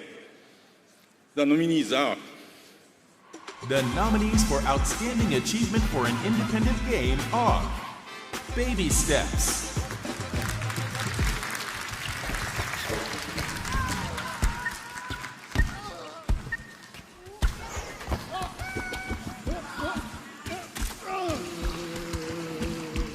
Blueprints,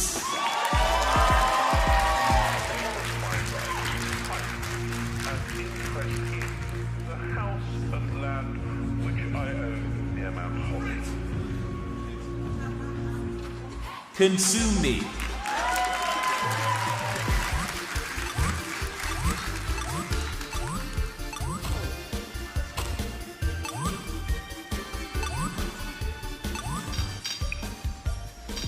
Despelote,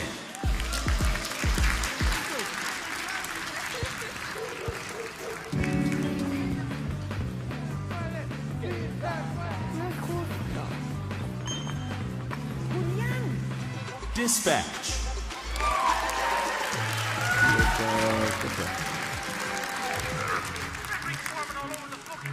Where do you need me?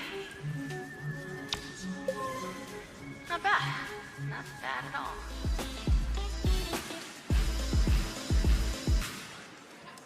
And the winner is Blueprints.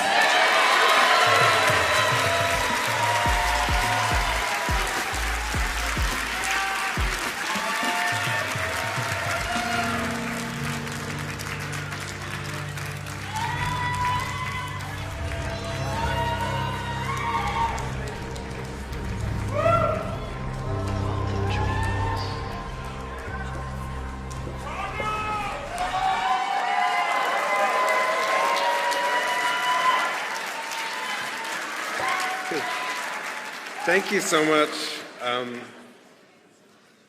not sure what my personal definition of an indie game is anymore, but as long as we collectively can continue to use a metric that somehow includes several of the year's best games, then that's fine with me. 2025 was a monumental year for indie games. And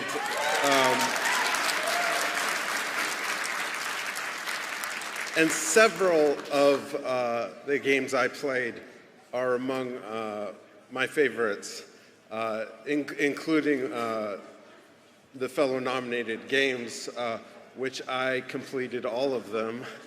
And maybe not baby steps, but I sure gave it my all.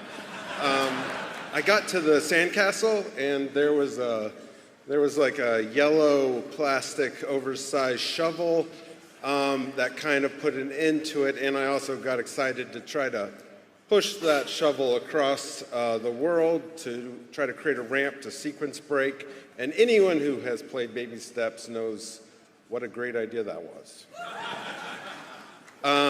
So thank you so much. Thank you to all of the indie developers, to all of the indie publishers, including Raw Fury, our publisher, and to everyone who plays indie games. Thank you.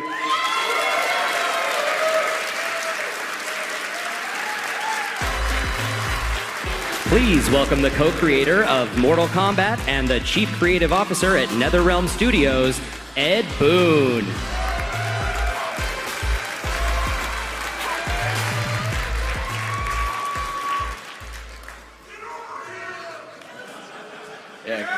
Yeah, get over here. This might be stating the obvious, but every game design is at the very center of our industry. It's the reason people play the game for the first time and the reason they keep coming back for more. A beautiful game is just a pretty picture if you don't engage and challenge the player. An epic battle is just a cool fight scene if the players don't participate and feel like they're part of the action. It's the gameplay that makes us stay up until 2 a.m., teaming up with our friends, and it's the gameplay that compels us to try just one more run. The following games take this philosophy to heart and show us there will always be new and exciting ways to do what we do best, give players a good time. The nominees for Outstanding Achievement in Game Design are Arc Raiders,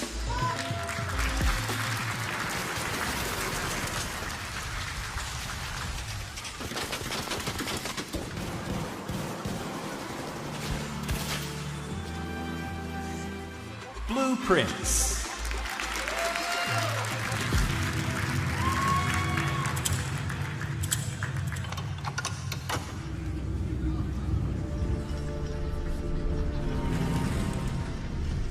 Hades 2, I cannot stop playing someone. Means you ate me. For a little wager here, bet I'll take more of them than you. Let's see how strong we really are. Keep moving forward. Kingdom Come Deliverance 2,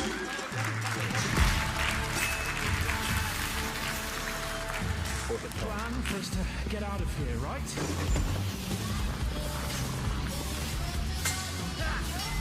Ooh.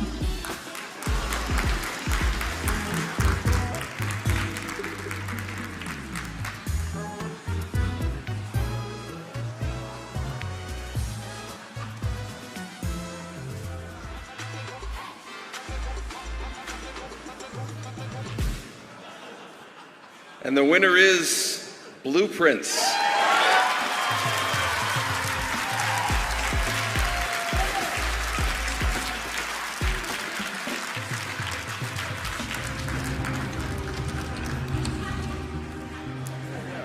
All right, Deja Vu.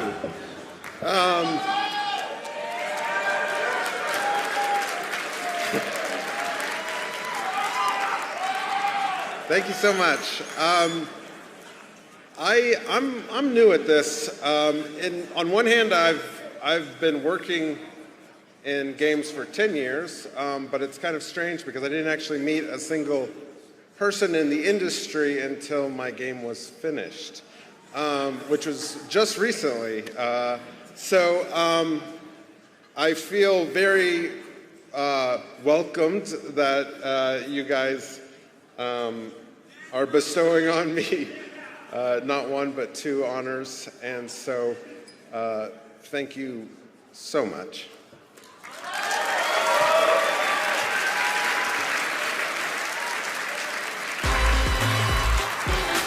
Please welcome the director of Bethesda Game Studios, Todd Howard.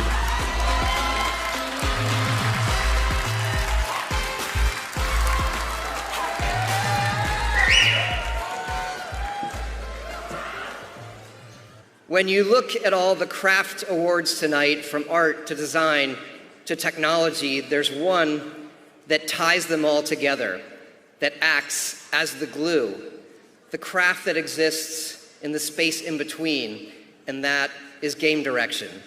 Part vision holder, part leader, part uplifter, part heartbreaker. Game direction involves making sure the symphony of the team are playing in tune. Here are the nominees. The nominees for Outstanding Achievement in Game Direction are Blueprints,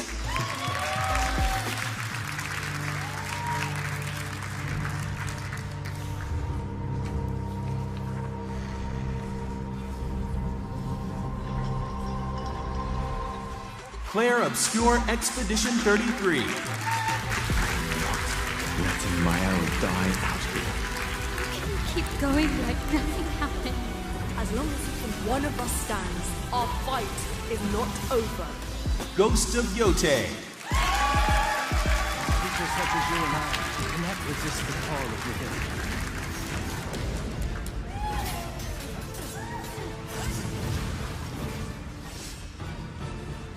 Hades 2,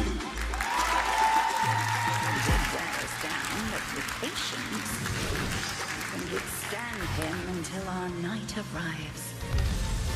This is it. Kingdom Come Deliverance 2, I was a peasant. But adventure found me.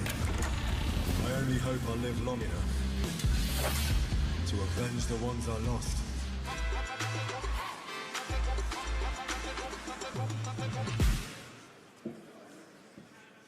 And the winner is Claire Obscure, Expedition 33.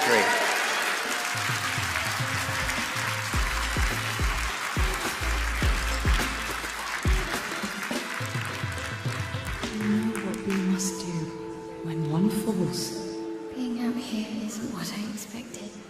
I thought I was used to losing people. I've been having nightmares. Hello. I'm obviously not Guillaume Roche, but I'm François, the producer, and I know him very well. And I want to take this opportunity to tell you a few words about the kind of game directors that Guillaume is.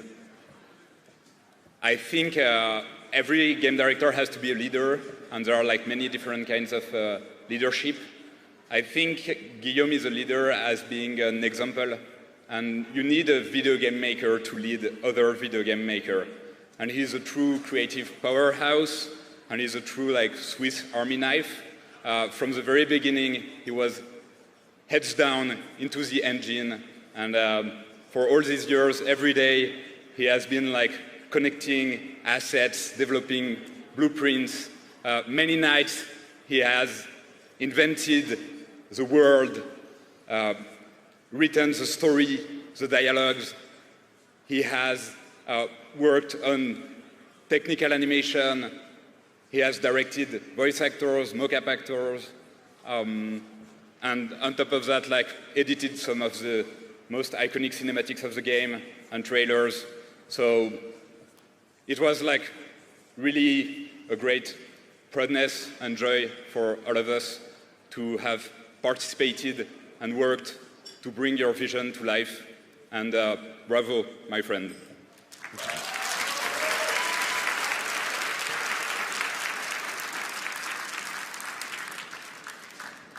Okay, last one, everybody. Here we are. It's the game of the year.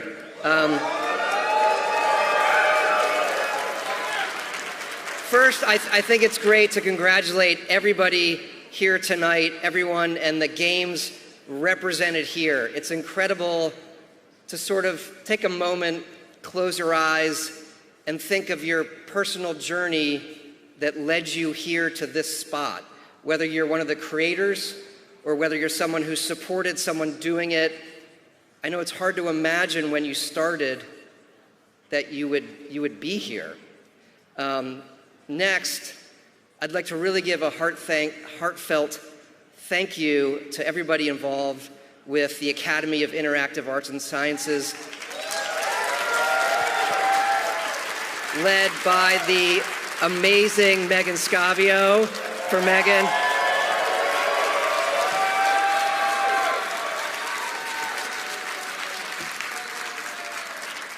You know, when this year's Game of the Year nominees were announced, I said to Megan, I'm really, really proud of this list.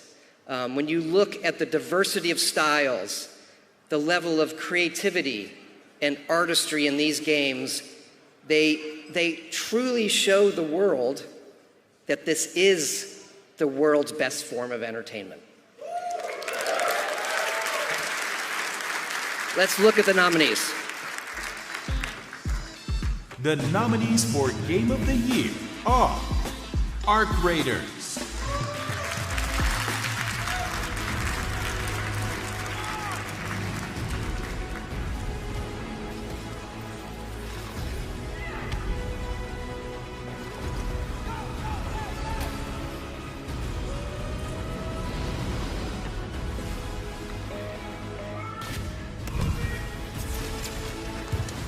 Blueprints,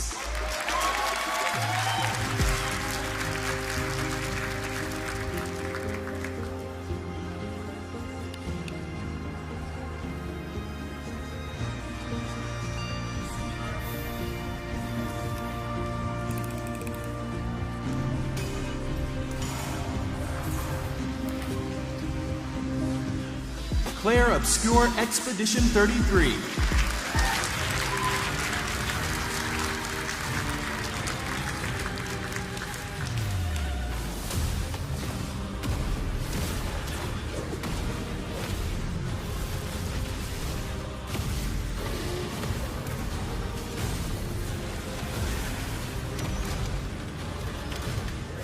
Dispatch,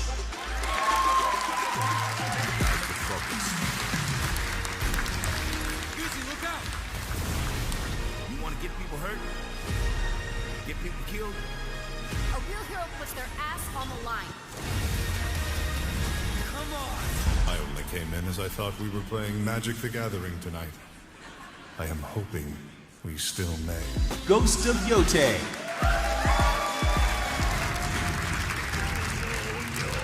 You're still the weak little girl you always were!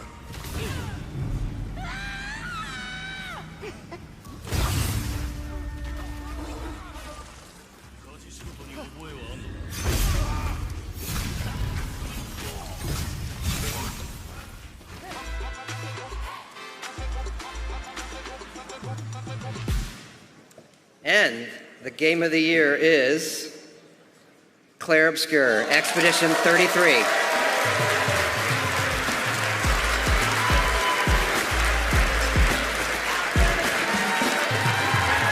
We're gonna take down the painter. You swore the oath. When one falls, we continue. When, not if. Is this true? Miles with him. We need to go now. She chose the color.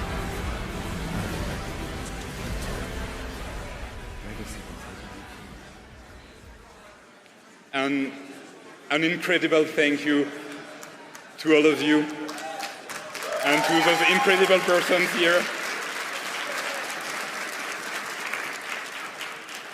This really means a lot to us because it comes from video game developers as well and people who know how hard and difficult it can be to release a game.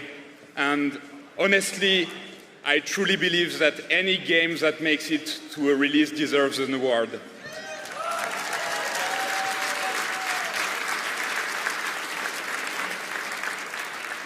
I'd like to thank the development team, our partners, all the collaborators around the world that worked on Expedition 33, our game engine, our actors, of course, our musicians,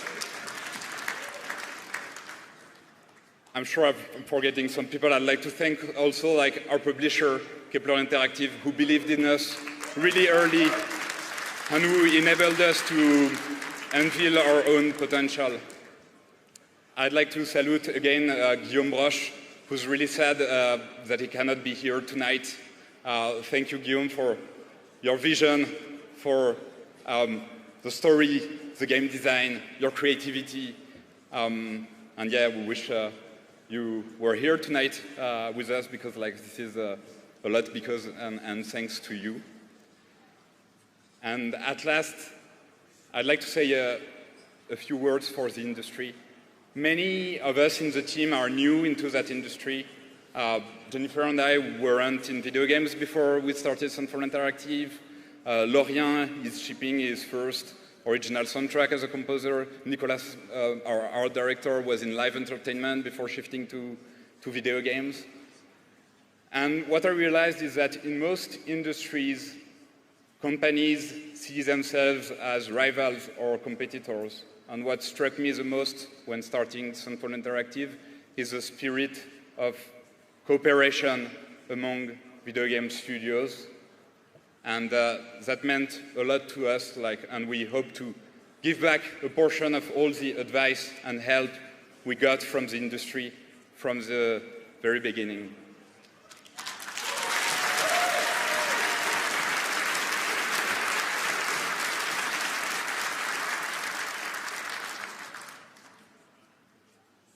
Thank you. Thank you really much for that. And I'm truly grateful that between video games creators, we keep intact this true joy and excitement of seeing each other games, creations, and successes. Thank you very much.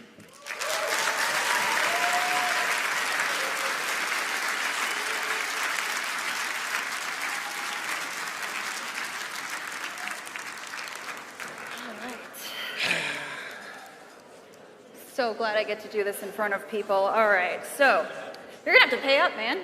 It's just, I mean... I was right. Yeah, but I mean, for a second there, we all believed, right? Like, Blueprints back to back. Ghost of Yote, so early on, they had it, but... Oh, no, right. That's our show, everybody!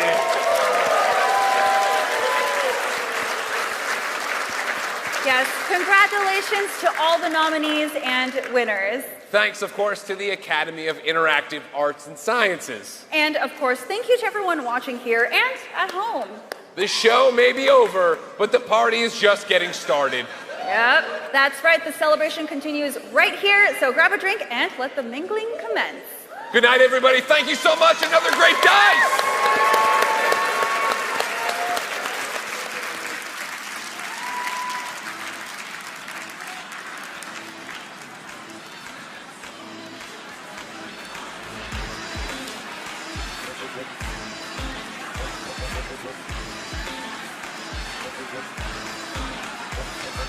Thank you.